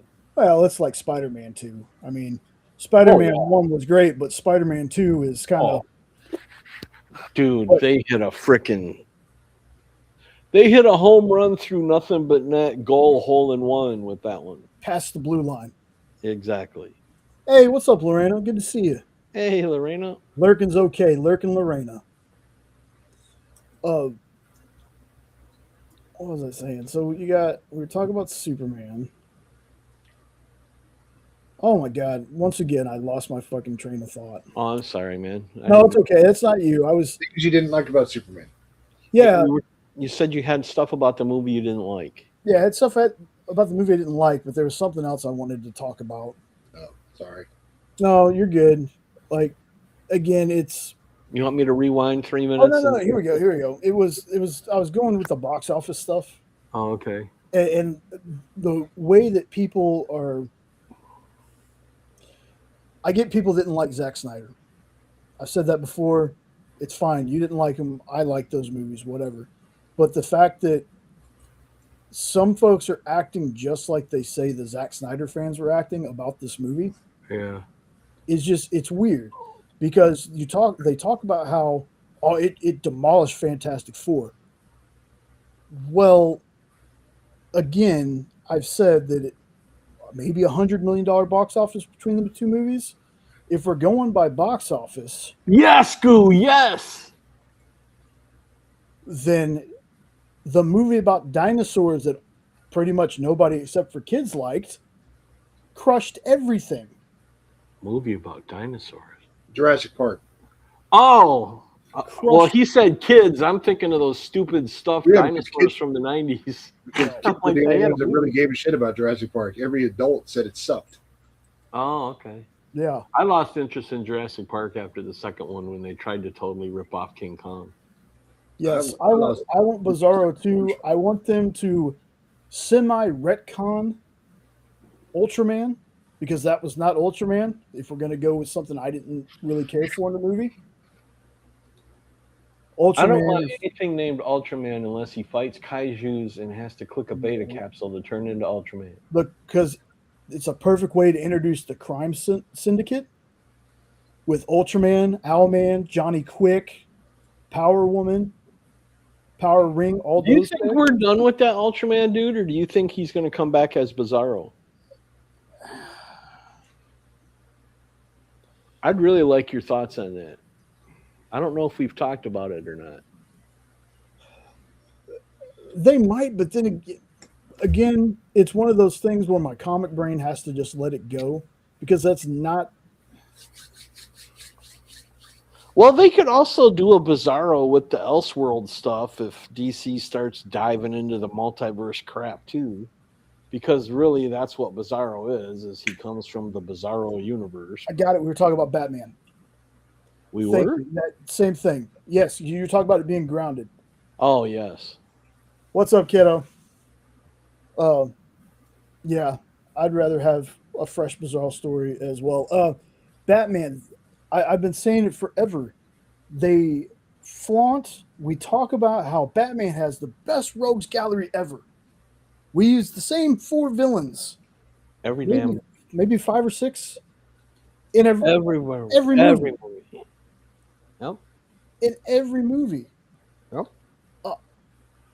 You got, look, I said this before, how I would love one of these movies to go is to have 2 villains. And the way that it would play out is one of them's the bigger one. Say he's going after Professor Pig, right? Professor Pig is somebody that outside of Gotham I've always wanted to see on screen. Love you too. But you find out through all these killings, Batman's finding these weird markings on people. It ends up being Zsasz. Let's bring a real Zsasz. Like, again, Gotham, for as much crap as people gave that show, the guy who played Rex, oh my goodness, what is the freaking Sean dropped out. The I was Element just Man. talking to my wife. I'm still here. No, you're good. The Element Man. Elephant Man. The Element Man. There we go. Metamorpho? Metamorpho, there you go. He's known as Metamorpho the Element. The Elemental Right, Man. yeah. I get you. I just His wanted to make sure that actor- was the right one. Yeah, his actor was Zsasz in Gotham. And he was fantastic as Zsasz. See, I have no idea what this Zaz is you're talking about. You're over my head now. Okay. So Victor Zsasz? Victor Zsasz. Okay. Not to be confused with the question whose full name is like Charles Victor Zsasz. It's a different spelling. Victor Zsasz is a rich boy turned serial killer who, when he kills his victims, he carves like a tick mark in his, like, what do they call them? When you do 1, 2, 3, and then a line through. Oh, score? Yeah, the scores. He does that over his body. All over his own body? Yes. And he cuts people too. But he does that whenever, because he believes that everyone's a zombie. Right? Huh. And that's absolutely true. I'm not talking about using like Condiment Man. Though Condiment Man and Crazy Quilt could team up. Condiment Man is a little more badass than people give him credit for, because he drowned Red Hood in his hood with ketchup. Just throwing that out there. But it's I get that, but at the same time, it's how many times do we need to see Joker? Exactly. For the same reason that I was kind of like, did we really need a movie with Lex? Yeah. Like, and Nicholas Holt did a fine job. I'm not downing him at all, but I was like, I've been waiting to see Brainiac, and I'm Right. glad that we're getting him in Man of Tomorrow. Okay, I am, but Batman and Joker, I know they go together. I know, but we know that story. Just like how we've stopped doing origins for movies, right? Right. People know the story. Can you have Joker in there? Yes. Can you have Lex in the movie? Yes. You know what I would like to see Hmm. in the Matt Reeves world? What's that? I'd like to see him adjust Joe Chill. Have him find out through his detective work that Joe Chill is the one that killed his parents, not Falcone or Or whatever, matches Malone or right, or match or Polly Purebred or whatever the hell they've come up with in the past, and yeah, actually have it be him. yeah. I think that would be a great story. No one's done it because Burton started off making the Joker the killer of his parents, and they just kind of ran with that. I would love to see him use his, because that's what I liked so much about the first one was Batman actual doing detective work. Being a detective. Well, as good of a detective as he is, it's never been curious as to how his parents died. Or he was there. I mean, he knows how they died, but why and what the backstory was, and he hasn't hunted the guy down. And I don't know. I would love to just see something simple like that, and that takes no superpowers. That's just a dude trying to find the people that killed his parents. I love that line. And there's a song by a band, and I can't remember the name of the group. I got to tap out for a second, guys. I'll be right back. Yeah, go ahead.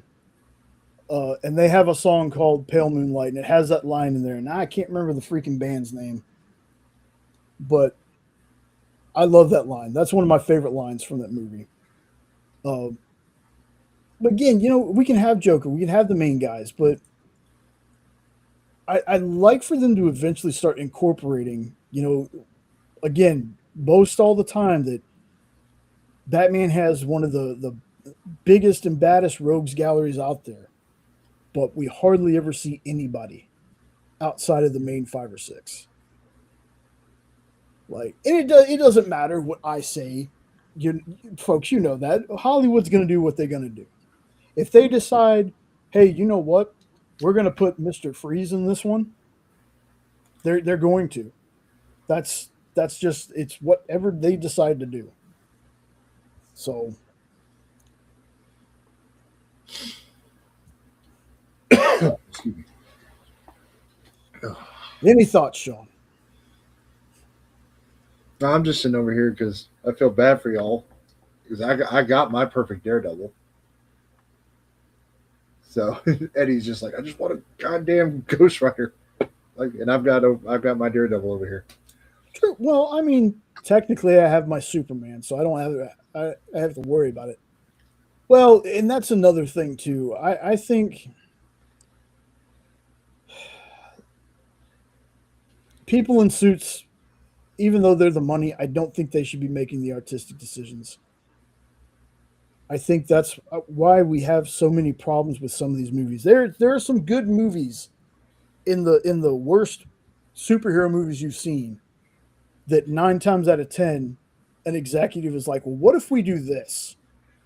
It's like, yeah, but there was I think one of the Superman movies, they didn't want him to fly. They didn't want him to fly. They didn't want him to cape, and it might be Superman Lives. I can't remember, but again, it's a weird thing. You have people that are fans of these properties, and sometimes it feels like they can't make a movie good enough for people to be like, oh, that's because you're always going to have people who like different interpretations of the character. Like, as much as, hey, that extended cut where Coolio was in it, I like that one. I have no problems with the Ben Affleck Daredevil movie. I like that one. It's Is it Charlie Cox good? No, not even close. But it's not as bad as people make it out to be. have you watched have you been able to watch the newer Disney Plus Daredevil stuff? Wait, the series Yeah.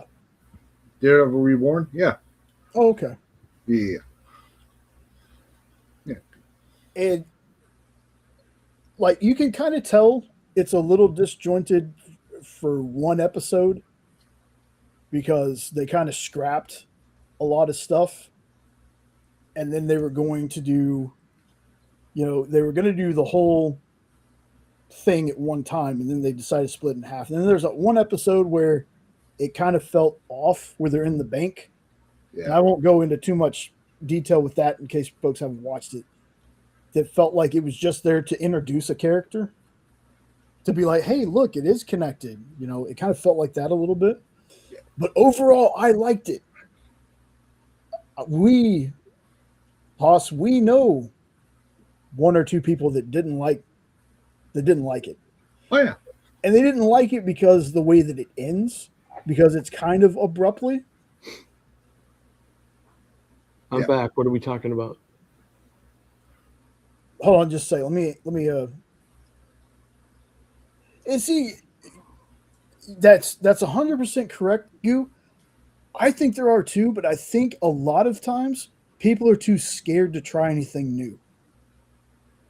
I've talked about Boy Kills World before, and hardly, at least in my circle of people, hardly anybody heard of that movie. And the movie's fantastic. I still haven't watched it, but I really want to. And it's one of those things where it felt like it was a newer kind of concept. It was unlike anything I've remember seeing, but it feels like a lot of times that people just want to watch the same thing they've seen before because it's safe and they know they'll like it. And for me, it's like you got to get out of that comfort zone because you'll never know. If you did the same thing with comics, Sean would have been bored and out of comics already. Ed would have been bored and out of comics already. Well, see, and that's what kind of chased me away from superhero comics for a while. Because it seemed like they just kept recycling stories. And they still kind of are in a lot of ways, too. Yeah, they are. Frustrating part. But then again, it's weird, though, and maybe you guys can tell me. But doesn't it feel like horror comics in a lot of ways are the same way, yet we don't get bored of them? Or at least I haven't yet. The ones that I say that I like are the ones that are unique and different. So for me, no. But yeah, there's a ton of them out there that are just rehashing hash, and I don't like those. Yeah. But the ones that like that Jay and I have talked about most in the last couple of years, like Harrower and Where Monsters Lie, Cul-de-sac, and now Devil on My Shoulder, they're on a level plane of their own. Yeah. And if you love horror, that's where I'm going to point you, is to read those three and get your faith back in horror. Yeah. But yeah, I get what you're saying. There is a lot.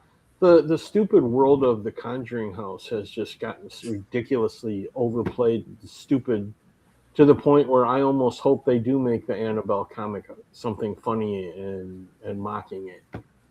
But yeah, I get what you're saying, Sean. Yeah, and that's a good point. Is that Carlos? Yep, Carlos. Okay. While not fresh can feel fresh each time.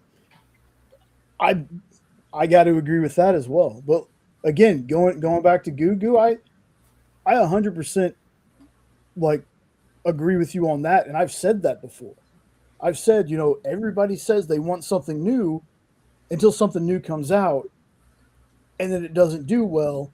And then people look at the monetary part of that and be like, well, that movie didn't make any money, so obviously it's not good, so we scrap it. And that's a weird, we need more people to just take a chance on something. Look at something that you were just like, this is not normally something I would watch. Yeah. Because you never know when you're going to find something. And it's just like comics, too. You step outside what you normally read in comics, you never know when you're going to find something that just blows your mind. See, I don't think a lot of people maybe remember, but it's like technically the MCU was a new thing. You know, when they started that in 2008, the idea of a huge connected that was new. Uh-huh. So, and I think that's what captured a lot of stuff for many And years. and that's what killed DC because they got into it a little late and tried to catch up with Marvel too fast and rushed everything. And they ended up imploding. And now they're starting over. Well, they also partly imploded because no one person ran like they didn't set it up like Marvel too. Right. And they would be like, oh, we're going to do this, and then a year later, half the titles that they announced that they were going to do, they canceled. They got to Batman versus Superman way too fast. Yep. That should not have happened so fast. And as much as, again, playing devil's advocate here for Snyder, as much as people want to blame Snyder for that, the studio wanted Batman in that movie. Yeah. I couldn't tell you jack crap about Snyder. I could care less. I am not one of these guys that Gunn versus Snyder. Until this whole Superman and DCU thing happened, I never heard anybody ever give a crap who was directing, producing any of these movies before. They do, though. And now it's like, well, you got to be team this director or team that director. I'm like, well, if you want to be honest about it, I'm team Happy Hogan because his movies are my favorite. Everyone that he did is one of my favorite movies. Jon Favreau he's a amazing, great director, all the way back to Rudy. Yeah, he was amazing. Rudy. And yeah, Carlos is true on that too. There's a lot of sleeper hits out there. That who's Carlos? I don't know. That's somebody that works with Sean. Sean, is that somebody you work with? No, Carlos and I are friends from bowling. What's his code name? The real MFBTL. Yeah. Oh, okay. Yeah, we met through bowling. He was a mechanic at one of the bowling alleys I was at for a while, and then we did a doubles league one summer. And during that summer, he asked if I wanted to come bowl travel league with him, and I ended up bowling with them for probably I want to say like 6 years. That was, I'd never had more fun bowling than the 6 years with that team. Cool. So nice to quote unquote meet you, Carlos. Welcome aboard. And he is a super nerd, and the Worry Your Ears. We quote Ninja Turtles like it's one out of style. All the time. So. See, I know that's a quote, but I was about to say, actually, I'm 5'3" and close to 200, if not a little over 200. But you're close. What is that quote from? Because it's driving me crazy. That's Rudy. Yeah. Oh Rudy. yes, Rudy. Yes. Okay. Oh, I thought that was the other way around, Carlos. Ha. Okay. DC was doing the. I want to say the animated stuff came before the MCU, but I'm not. Well, the big connected thing I thought started in around 2010 or 2011 with Flashpoint Paradox. No, some of the stuff connected before then. There was stuff that connected before Flashpoint. Yeah, but I think on the level of where it was like that long, like decade-long storyline that interconnected through each movie, I think that started with Flashpoint, which really that was 2013. Well, the DC animated universe started technically when Mask of the Phantasm came out, but for that. But Iron Man came out in 2008. Yeah. Yep. So it was a couple years after the MCU. But if we want to talk about how it was connected, it wasn't really connected until the next movie. Here's an interesting topic. Yeah. What movie would you credit for bringing Marvel movies to where they are or where they were? Do you credit the X-Men Fox films? Do you credit the Toby Spider-Man Sony films? Do you credit Blade? What do you credit? The second Captain America movie with Ned Beatty. I'm just kidding. I was about to drive through the ice storm just to slap you. Howard the Duck. Technically, like if we want to be all serious, I love Howard the Duck, but no. If we Oh, want me to be too. I serious, love Howard the Duck. I think it was Blade. I agree. That's where my heart is. I agree. I think it was A Blade. lot of people forget that he's even a comic. See, that's the thing. Like, I want to say Blade, but I feel like Spider-Man is probably the one, even over the X-Men films. I think the first one I ever saw on the big screen was X-Men. I think.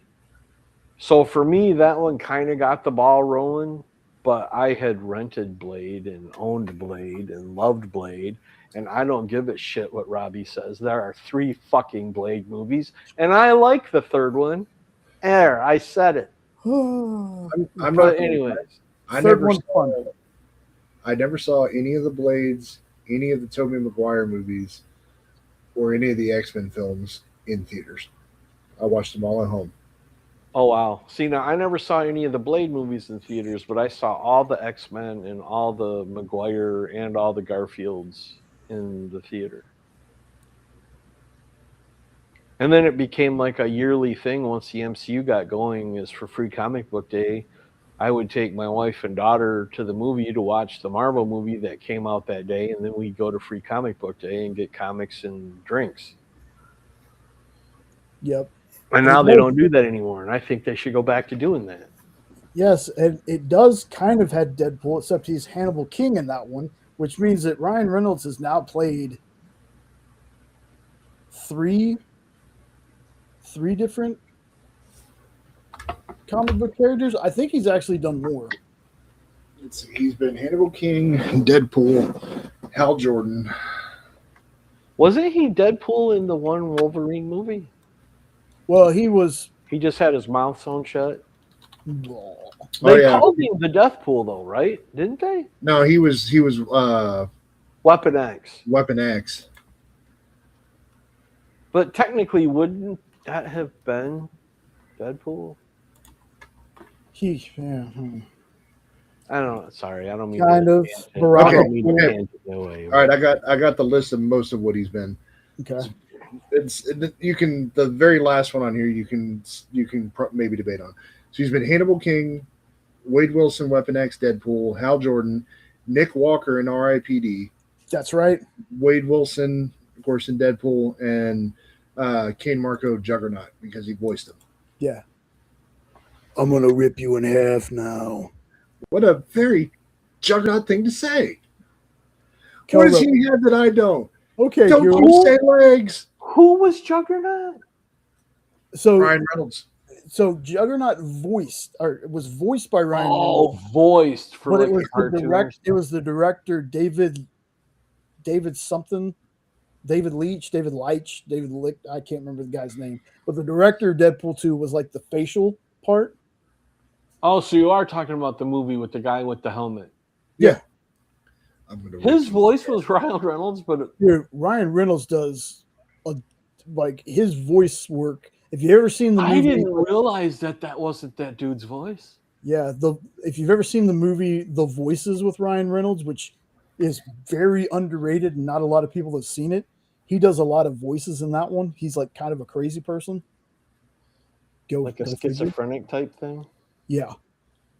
I never heard of that one. Yeah, it's called The Voices. It's a nutso movie, but he like voices his dog and his cat. Yeah. And he was Green Reynolds. Oh my God. He was Green Lantern too, right? Yeah, he was Hal Jordan. No, Chris Evans has He played. should have worn the white pants. Chris Evans has played 7 people too. That's crazy. And that's another one that blew me away, to be honest with you, because when I first heard he was going to be Cap, I was like, but he's Johnny Storm. I loved him as Johnny too. Yeah, he was so good.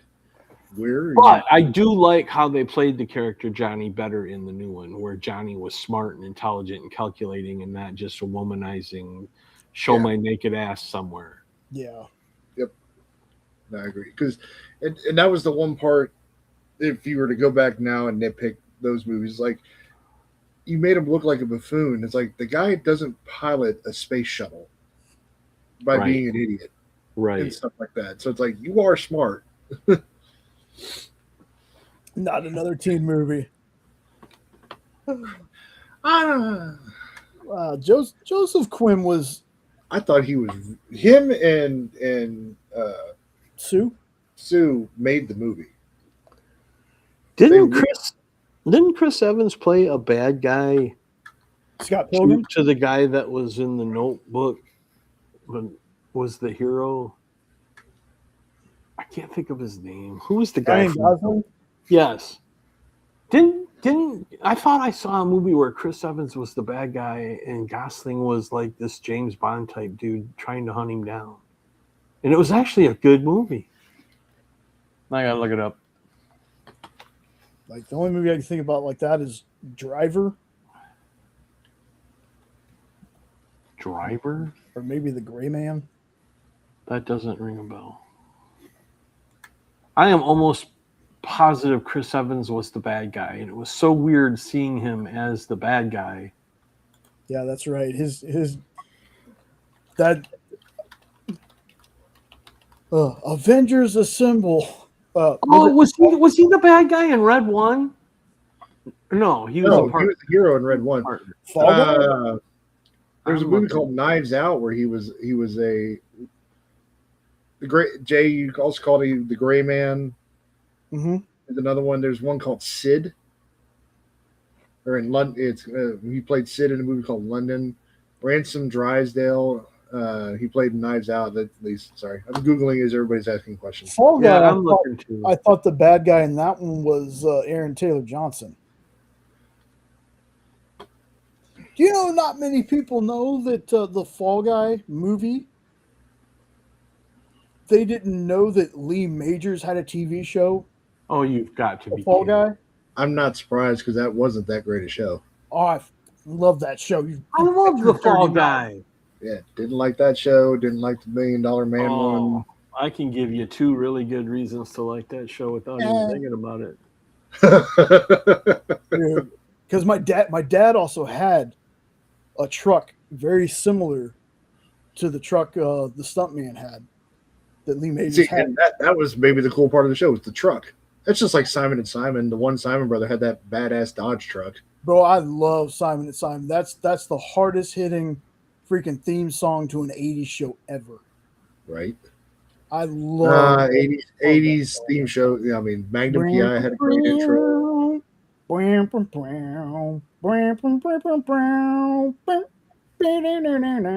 Yeah, I love that song.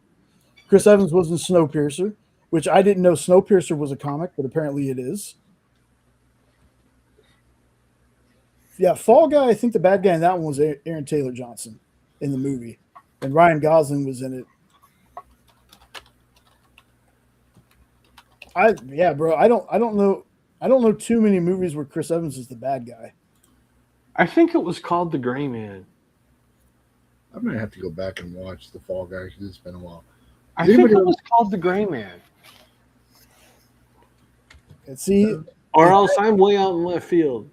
Because I could swear that was the one where Ryan Gosling was hunting down a bad guy and it came out to find out it was Chris Evans. And you're like, what the hell? well, Chris Evans is in that movie, so that's probably I've never seen it. And yeah, so is Ryan Gosling. Yeah, they're both in that movie. Okay, then that's it. Okay. It was like a Netflix only thing back when I had Netflix. It wasn't like a theater thing. Oh, okay. But it was an amazing movie. Yeah. I knew the movie name, but I'd never seen it. So, like when I think Chris Evans bad guy, I think one of the evil exes in Scott Pilgrim. Haha, that's hilarious. Speaking of old TV shows, does anybody remember Stingray? Oh The guy yeah. that had the vet? Oh yeah. No, No. not me at least.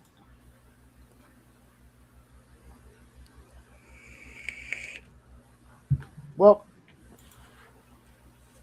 I've foregone the wheel this this week. Foregone the wheel. Foregone the wheel of names, at least. So I just have my books. So I think what I want to do real fast before I pick the next book that I'm going to be reading is, why don't we talk about the book from weeks ago that was on Yay.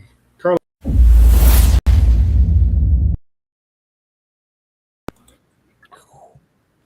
Icon and Rocket, Season 1. This is a DC milestone book from 2021.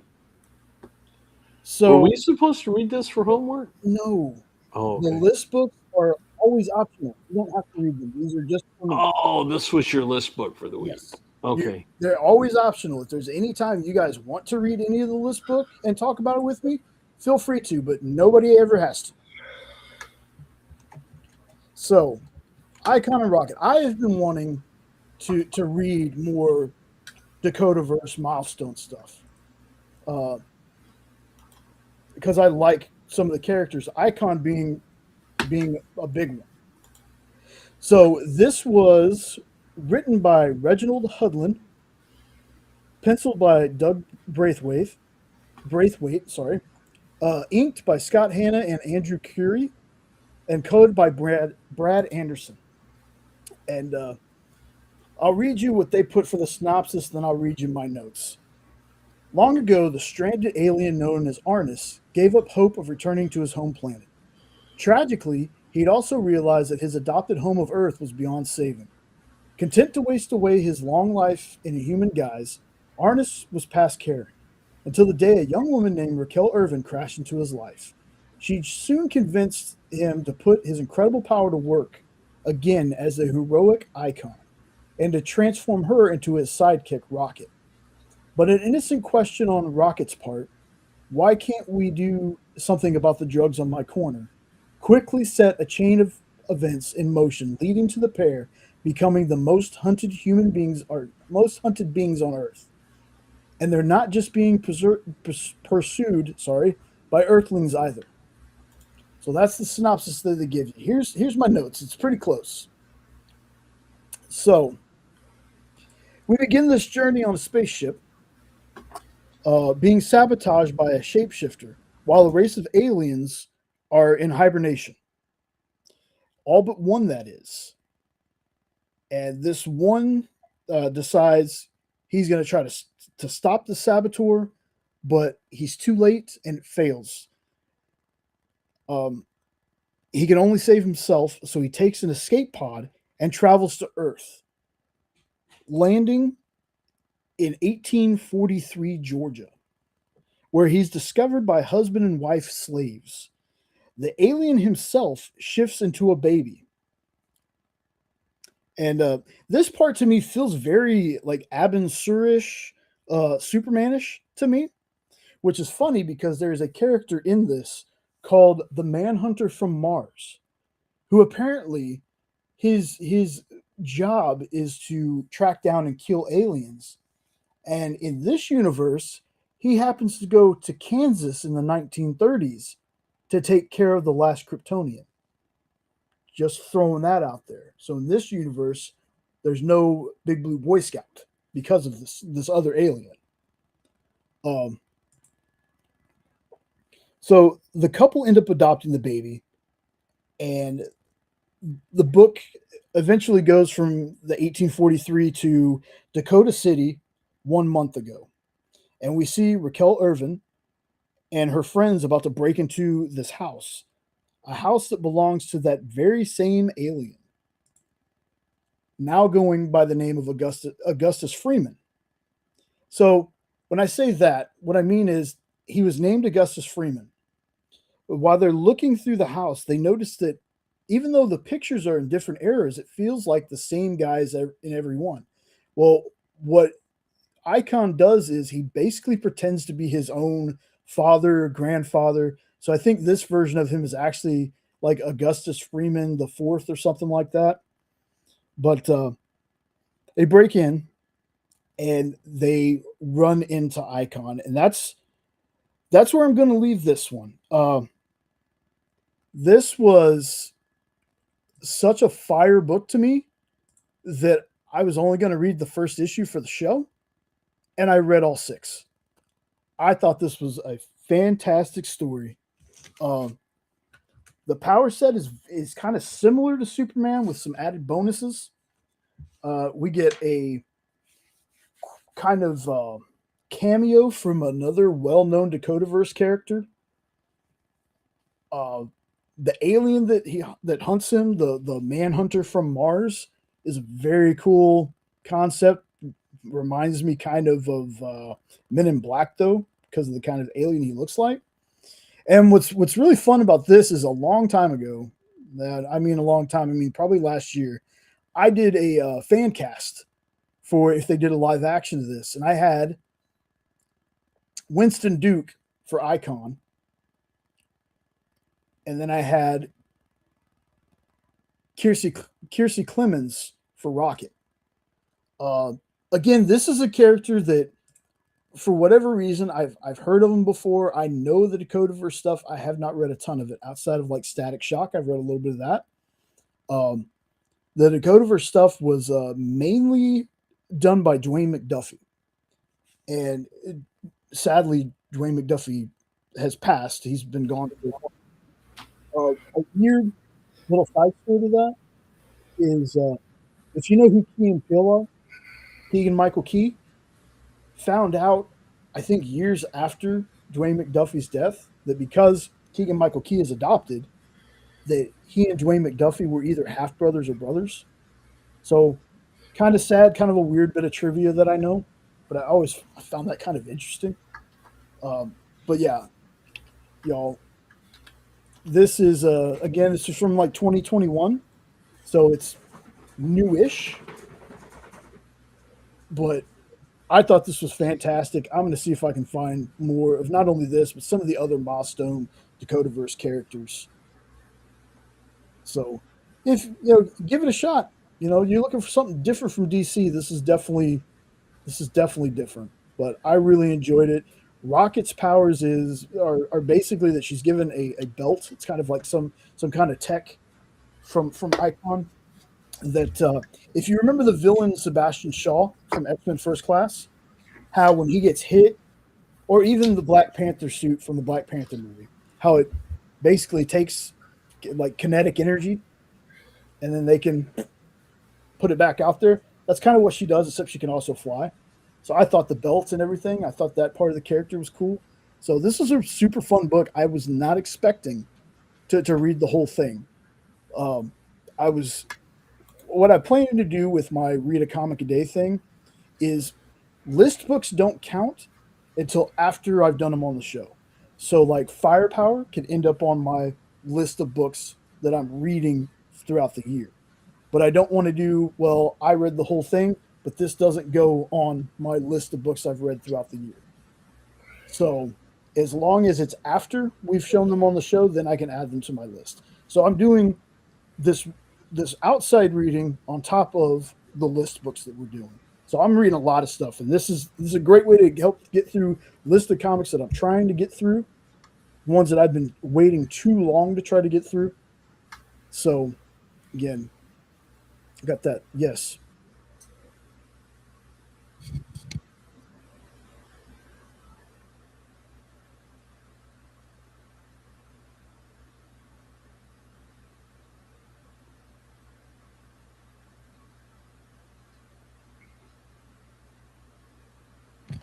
So I've also noticed that my end thing is not showing. Oh no, it's because no. I see what it is now. Never mind. Forget I said anything. But anyway, yeah, check out the Dakotaverse stuff. Check out this Icon and Rocket season 1. Fantastic book. So let's go ahead, and like I said, I didn't do a wheel of names this time. Usually what I do is I do everybody's who's here, I put their name on a wheel. If they get picked, they pick a number. That's how many times I shuffle my other wheel, and then I pick the next book I'm going to read. This time, I think I'm just gonna put the books on here, and we're gonna spin and see what book I'm talking about next week. So give me just a second to share my screen here, get all this stuff set up. There we go. I'm going to take the chat off the screen for just a second. All right. So I tell you what, since it's been so long since Sean's been on here, Sean, pick a number and I'm going to shuffle it that many times. 4. All righty. So here we go. Let's see what I'm reading next week. And as always, anybody out there, whether you're on the panel right now or out there in the chat, if you want to read something with me and talk about it, let me know. Dude, I have that entire run, I think. All right. I think I bought that entire. Now, granted, I'm not going to go digging through my stuff to find it, but I want to say it's a 4-issue miniseries. No, it's not. It is like 26 issues. So I'm going to read it. So basically, I'm going to read as much as I can, whether it's 1 issue, 3 issues, 4 issues, or whatever, and talk about it next week. Yeah. So Farmhand. Yeah, I think I got like 1 through 4 of that one time off of one of the EXP shows. Awesome. Like I said, if Sean, if you're not going to, wait a minute. I think I'm here next week. What is next week? Okay. Yeah. So because technically I wasn't supposed to be here today because I did the meeting earlier this week, I used that as a work day and took today off so I didn't have to work 5 days. Awesome. So Sean, if you want to read it, Ed, if you want to read it, Nope, if you're out there somewhere, I know you're busy right now. That's completely fine. Do you have a synopsis?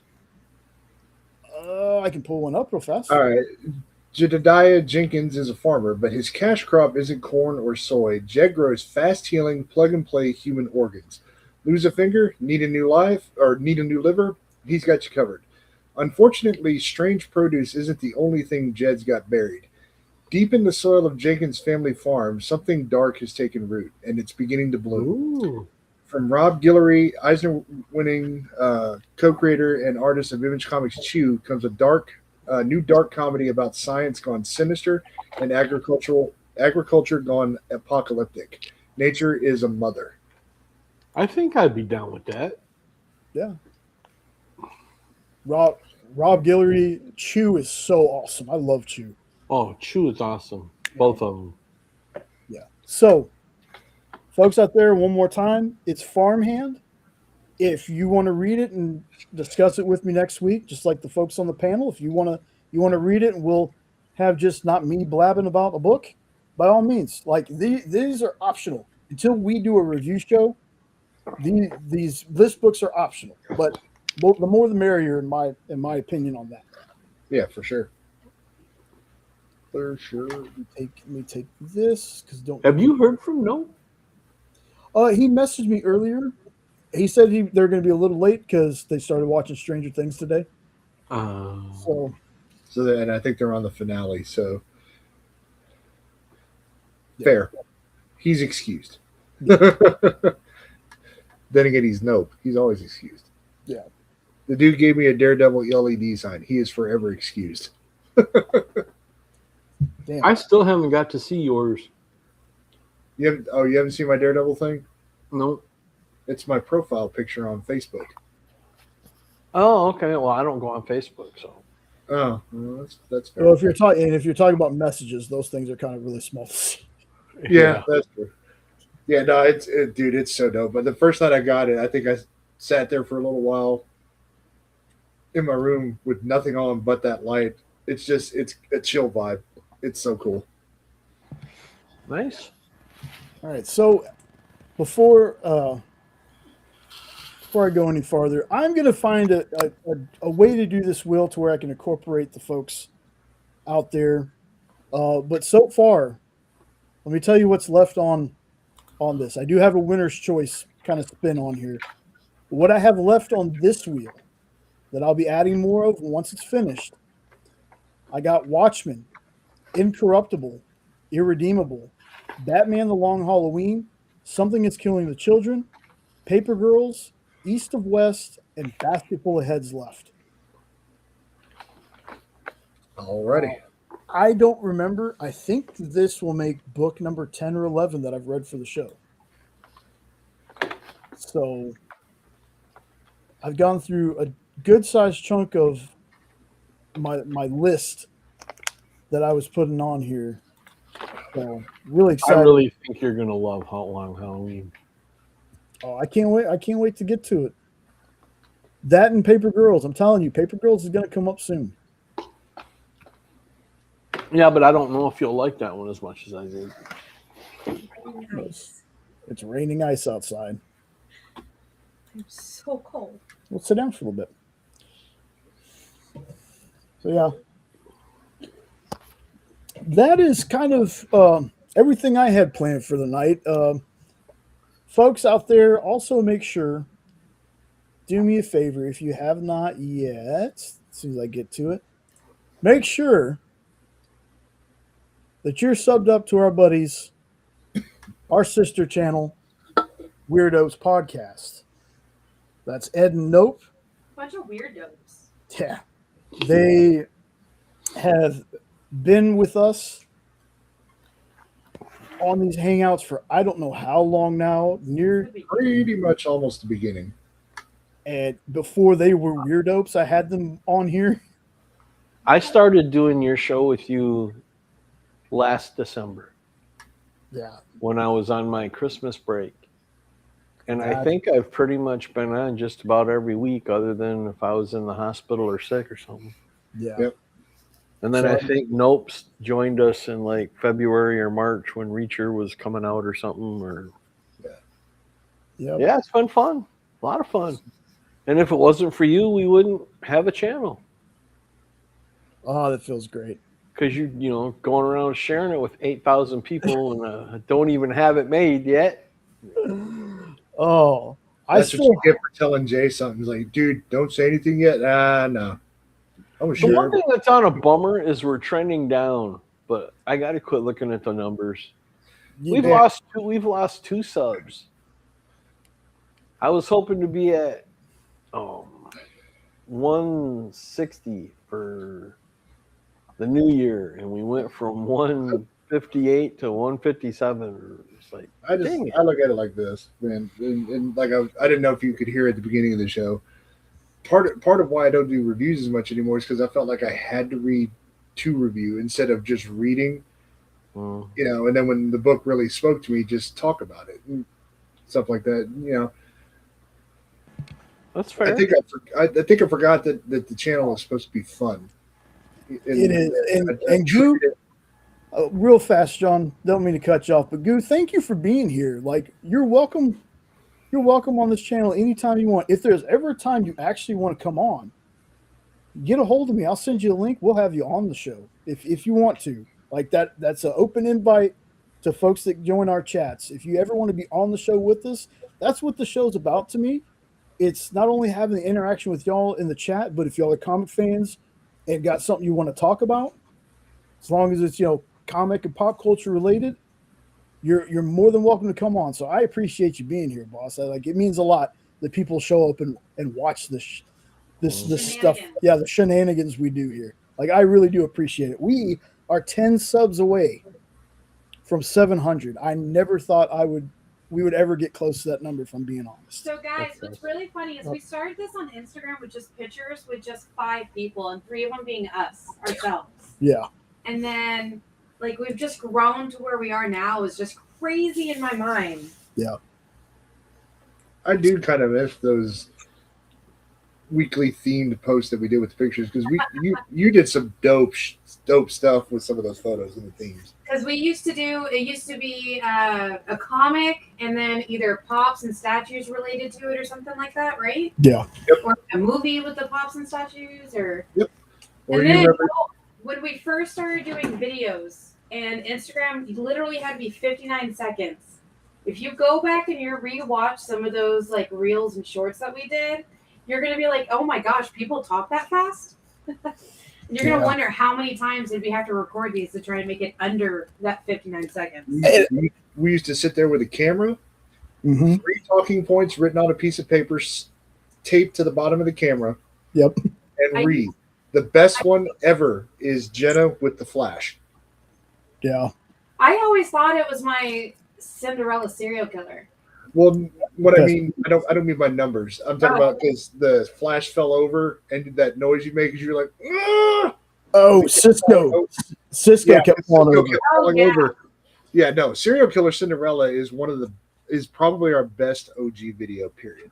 I keep telling the guys they need to go on our Instagram, take all of them, and then move them to YouTube so everybody can see them. I do. Not everybody does Instagram. And there's stuff that we used to do too that I want to bring back, like question of the week. I noticed that more people are starting to do that now. We used to have question of the week. I know that was Stu from Dr. Doom's fan club does it. Yeah. But the question of the weeks were fun. I want to start doing stuff like that again too. Jenna used to do Jenna, didn't you used to do like Women Wednesday, like big women characters? Yeah, I did something like that. Yeah, I want to release. I was tried over the years. Yeah, I want to release Jenna's review of Civil War movie as a short on our channel. I got that little clip, and I want to put that on our channel so bad. I've been wanting to do it. If you put a bunch of beeps in it, you can do it. Oh, beep that! I ain't beeping nothing. Y'all, my nieces and nephews watch these. Well, I'm not going to give your name. I'll just say a psychotic Karen phoned into the show to talk about Civil War. Listen to this. They're gonna know who it is. Everybody knows. They're gonna know. You just need to title it Civil War's biggest fan. Exactly. No, I was just gonna title it "I'll Fight You." I'll just leave it there. I can't with you guys. I can't. Because I'm too adorable. We've done. Oh my gosh, what else? We used to have like themed 5 days a week. We had 5 themes every single day. Yeah, and you had that one segment, Once Upon a Time at the End of the World, when the guy was black and blue. No, I'm talking about as when we were Triangle of Truth. I know you are. I'm joking. Yeah.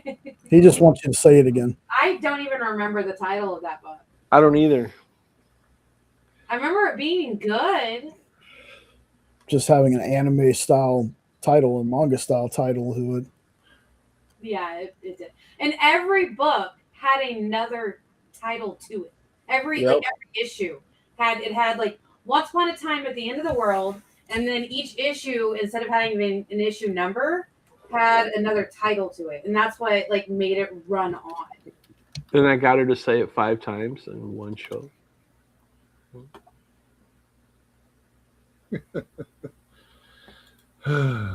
She even had to speak to other Eds to do it, but it worked.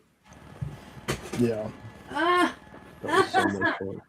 She's gonna go grab her glasses and sit in for a minute. So yeah, this year we're already through almost the first month already. Oh god! Like it's crazy. Before we know ridiculous, man. Supergirl's gonna be here. Like all these other just things. Dumb. I swear to God, we were just talking about Superman last week. 6 months, 5 months, 4 months. Now we're doing the same thing. Jenna's gonna sit in and talk to y'all for a minute. I'll be back in here in just a minute. What am I going to talk about? Anything recently? I got to get up here shortly because I got to eat something finally. I thought you ate that sandwich. That's why I didn't make you a burger when I made burgers and fries. Oh no, yeah, no, you're fine. I'm not blaming you for that at all. I just chose the sandwich so that I could sit down without an upset stomach. So I'm gonna have to go out there and either make a burger or a chicken wrap. Oh, chicken wraps are so good. If you can make a chicken wrap, please record it. There you go.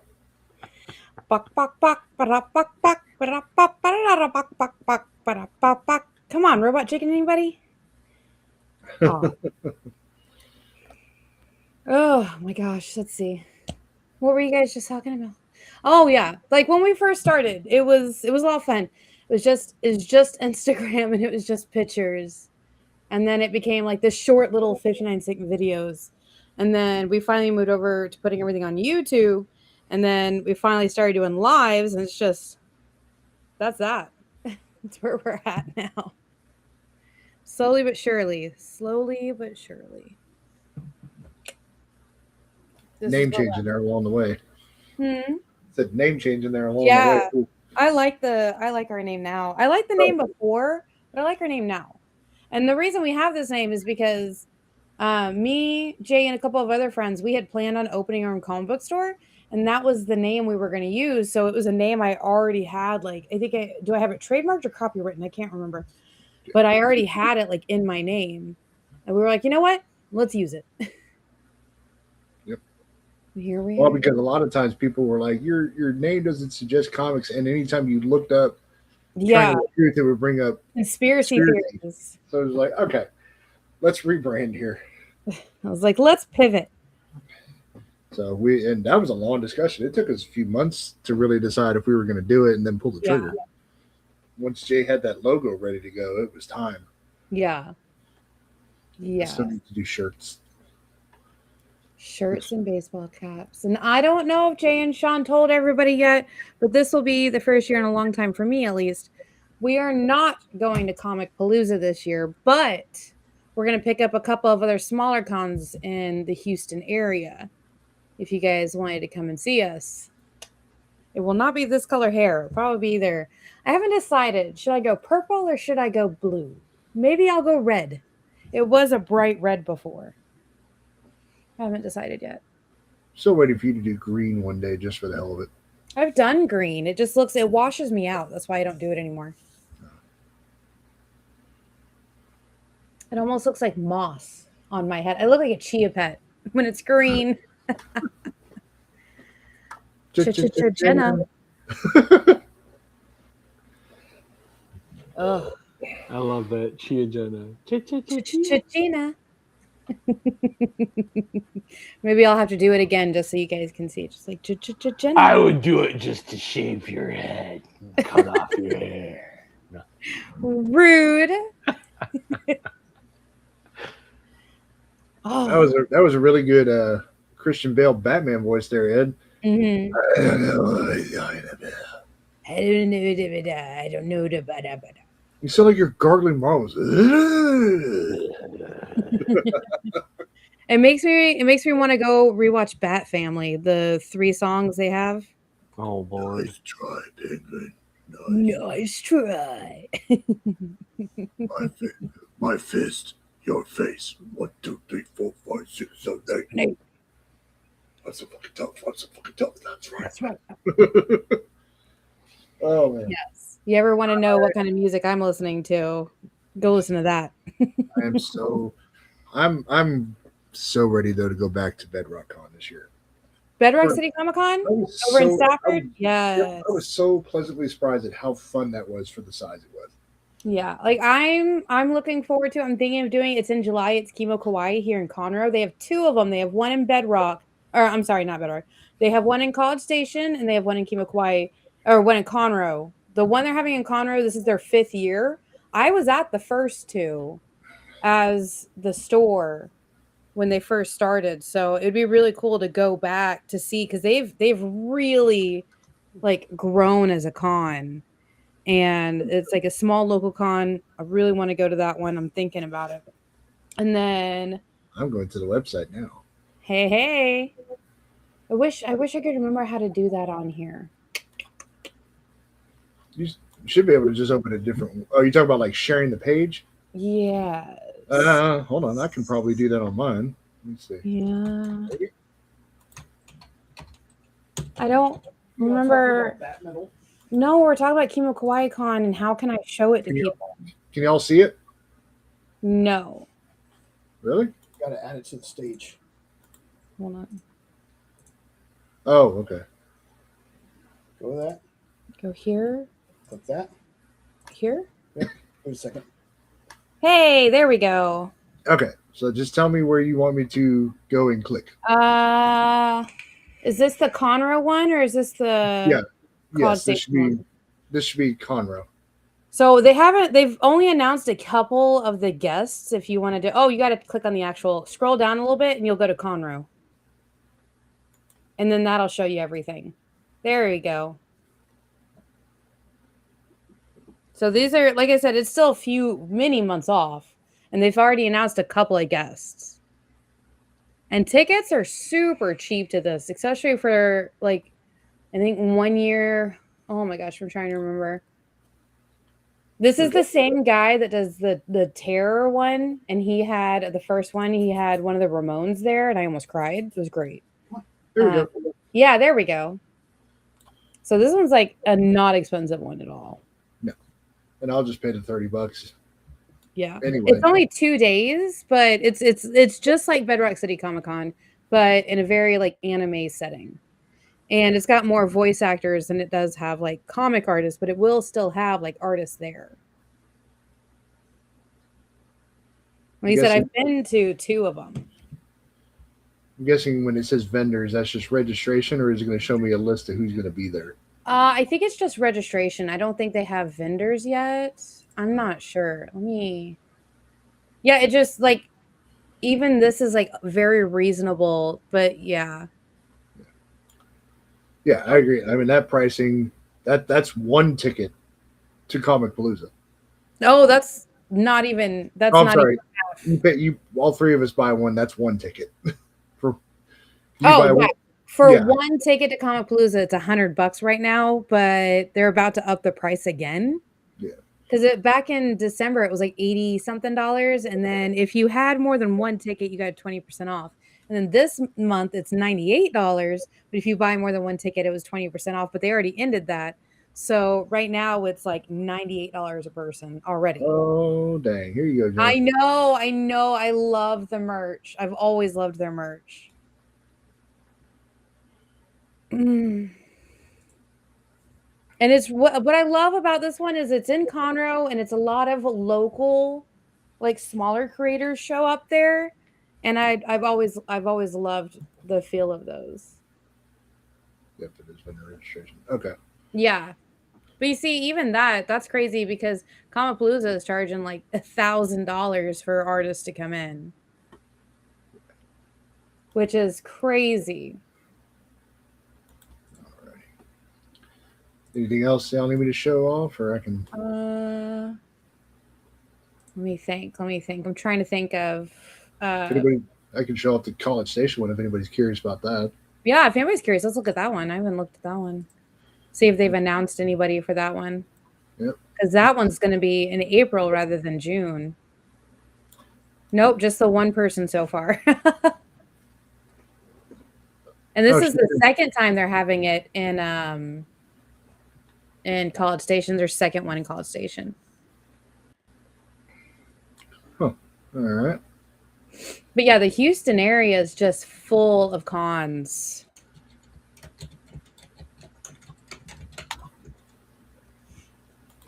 All right. You know, no. Like there's Gator Con is coming up the second weekend of February. Yeah, the second one. Collecticon, NostalgiaCon, Retropalooza, PokeCon. Oh my gosh. Arlington Comic Fest. Yeah. I know my cousin's going to do a lot of the ones that'll have the Pokemon trading stuff. Yeah, which should be really good at any of the, this one would be a good one for him because this one's like a older anime one. This one at Retropalooza I think would work pretty well. Mm-hmm. Might have to ask him if he's going to be there or not. Yeah, go say hi to him. Sometimes he even Texas Horror Fest. Oh yeah, that's one I know you've been trying to get everyone to go to. Yeah. Fly Ed down. Like, come on, Ed, let's go to a horror fest. Houston Horror Film Fest. Oh my gosh, I'm excited about that. They have already told like a huge lineup. And that one's going to be in August. Houston Horror Film Fest. Let me see if I can pull that up. Hold please. Do do do do do do do do do do do. Shut up, Jay. Suicide is pain. Brings on many changes. How do I? What are you trying to do?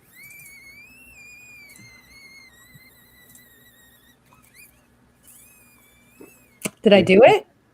Yep. Yay! So this is the other one I was looking at. The Houston Horror Film Festival. You want to come look at this one? It's a horror convention in August. Down at Briar Forest. That's a good area of town just to go get for restaurants. So if we want to get good stuff too. Yes, and this one's a 3-day one. Look at that. 5 p.m. to 10 p.m. Ooh. Yeah. Well, a lot of cons have Friday, usually later stuff. I will miss the wrestling though from Comic Palooza this year. Yeah. That's one of my favorite parts too. See, do they have any special guests? Ooh, Julia Lewis, Rose McGowan. what? Okay, I really want to go to this one now. 2 classics. All right. Steven Ooh. Dorff and Jamie Presley. Mm-hmm. Yes. This one I want to go to. I've wanted to go this one for years. Yeah. 2 people from My Name Is Earl. Jenna Jameson. Whoa. Who's that? Hello. All right. I have never heard of that person. Well, her regular films, dear. Jeez. So those are the guests that they said they have more too. Let's see. I'd go just to More meet awesome Jamie. if you know who she is. I love you. My dumb ex-boyfriend wants to do you.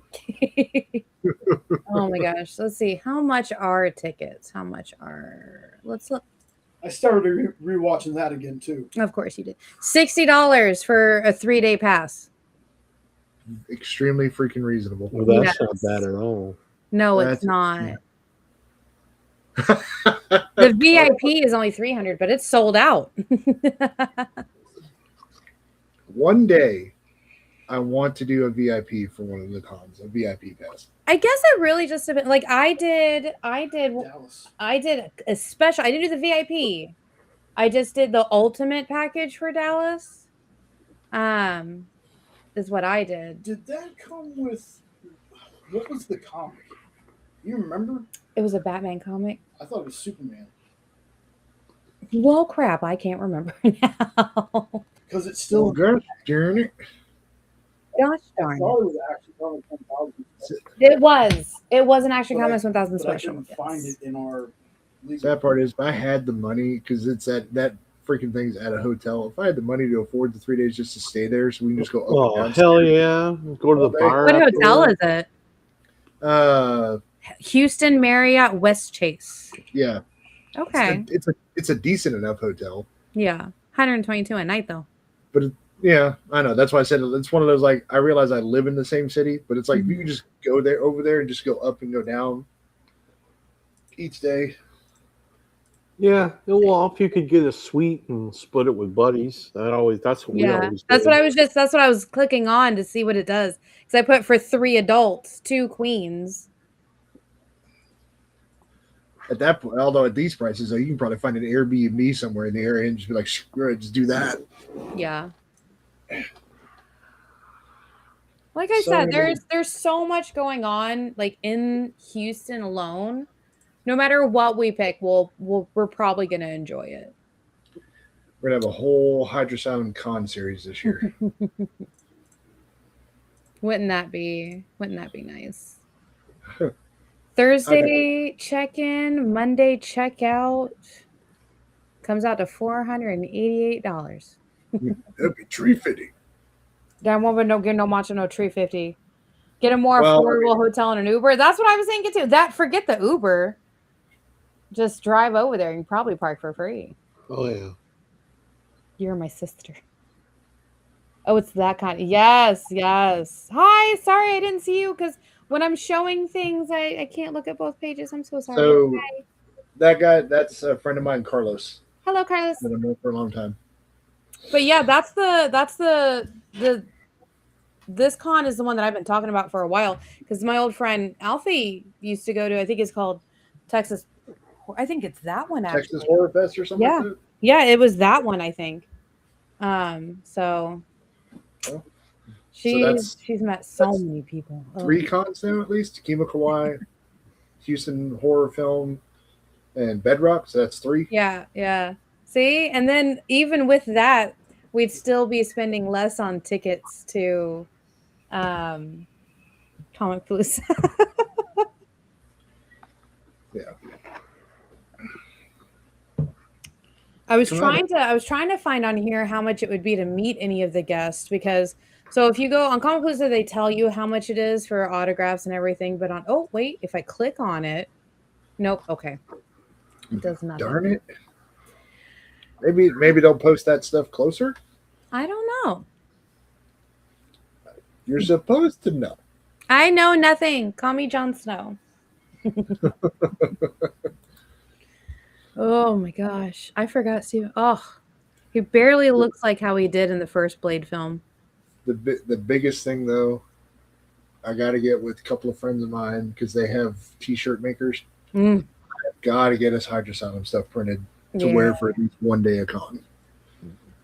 Just have like a cute QR thing on the back of our shirts. People scan it, go to our pages, our link tree or something. For Instagram, YouTube. Smart. I know. I am the SMRT, SMART. By the way, Ed, I made perfect burgers tonight. Well, Jay mostly made them, but I just did the cooking. Well, about half of the cooking. we had maple bacon. We had sweet and spicy Swiss with the burgers, and then on buns with perfect fries. What? Ed can't have burgers? I can't have beef. Pourquoi? I can't have anything from a cow. Milk, cheese, beef, I can't eat any of that. So when I make burgers, that's with buffalo or elk. Oh, buffalo burgers would be so good. Same with steaks. Or venison. Elk My heart. is... My heart, my soul. Oh, man. Your steaks are doing good. Hey, can you go move the controller so I don't lose my spot in my game? Yeah. Thank you. You can get back to it. We'll fix that. Oh, okay.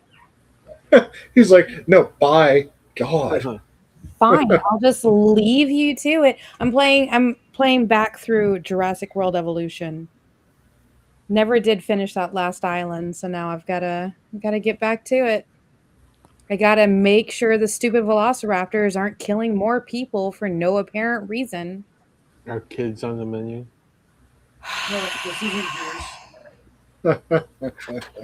I'm so mad. Ed, when this is over, I need to talk to you about that. Okay. I can't get it to work anymore. Eating kids? They were locusts, for anybody asking. It was from Gears of War, and it was actually the Swarm from 5. Bunch of haters. All right. Good night, guys. Bye. Good night. Oh, my leg hurts. Sorry. Okay. My leg hurts. All right. Hey, when you're done with that heater, you bring it to me because it's so cold. Yeah, I will. Love you too. All right. Well, folks, that was basically everything that I had tonight. In fact, we still went 3 hours. Phenomenal. I love that. I felt we had a nice productive chat. Very true. Very true.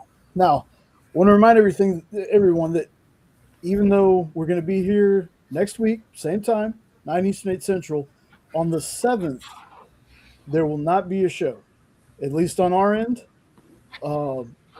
It's our niece's first birthday, so we're going to be going to Dallas for that. So there will be no show. That should be, foreseeable that after that should be slate of shows. My goal is to we're going to hit that 100 show wise. Okay. That's going to happen. But hopefully health and everything will be intact. So outside of something important like a first birthday for a niece, we won't miss any more shows really. So This year, I also plan on trying to put, I don't want to say an itinerary together, but maybe get things listed out a little bit more because a lot of times I'm so busy with work that putting shows together, live shows are hard, folks. Live shows are hard. Having topics and things to talk about when you're kind of under the wire with other things from work. This was kind of very last minute, but that's usually how the shows go.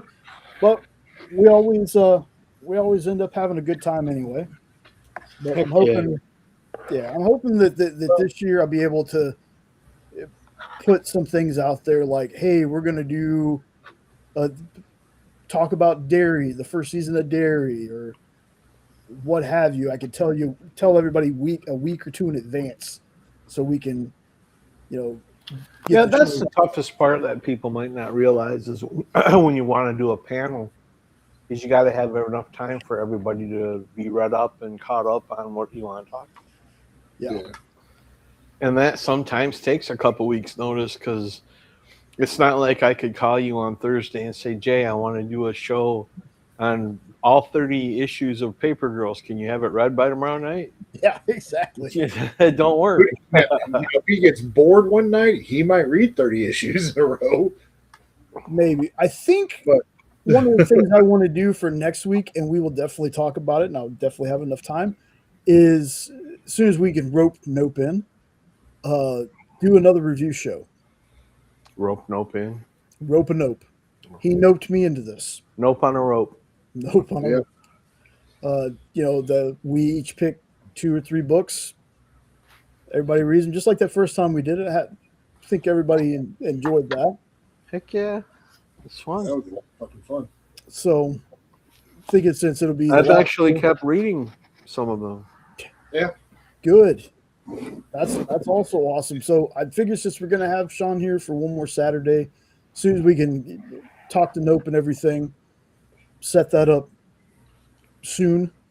So it gives everybody a time to read the 2 or 3 books they're gonna read. Or what was it? Last time we did 2? We each About did 2, 2, so we had 8 to read. Okay. Yeah. Which is a good round number. Yeah. Because you got to figure there's the bonus comic from the list. Right. That's 9. And then if there's anything outside the list that just been really capturing, so it'll be 8's a good round number because then we'll probably end up talking about 15. Yeah, that's true. While we're at it, so that's true. So as soon as we can talk to Nope, I think that's what we're going to be doing next week. Is a little weird Hydra Nope review show. Little comic book review there, guys. Little reviewing books. Little talking about the books over here. Huh? Are you all right? Sean knows what I'm doing. Yeah. You had to be there, Ed. Sorry. I don't think I wanted to be.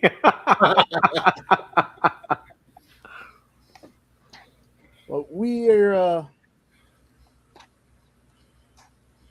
we're getting close to the end of it, so let me get something switched over here. There we go. So what I'm going to do now is I'm going to drop everyone out. Good to see everybody. I figured Sean's had his camera off the whole time. I'm not going to make him close out the show with an off camera. So I'm gonna go ahead and close out the show for tonight. So Sean, always good to see you. Even though it's you're 2/3 of the channel. It's always good to actually have you on. Ed, always a pleasure. Thank you, sir. Look forward to 61 more episodes with you. Sounds good. And I will see you both in the back room. I'll see you in a bit.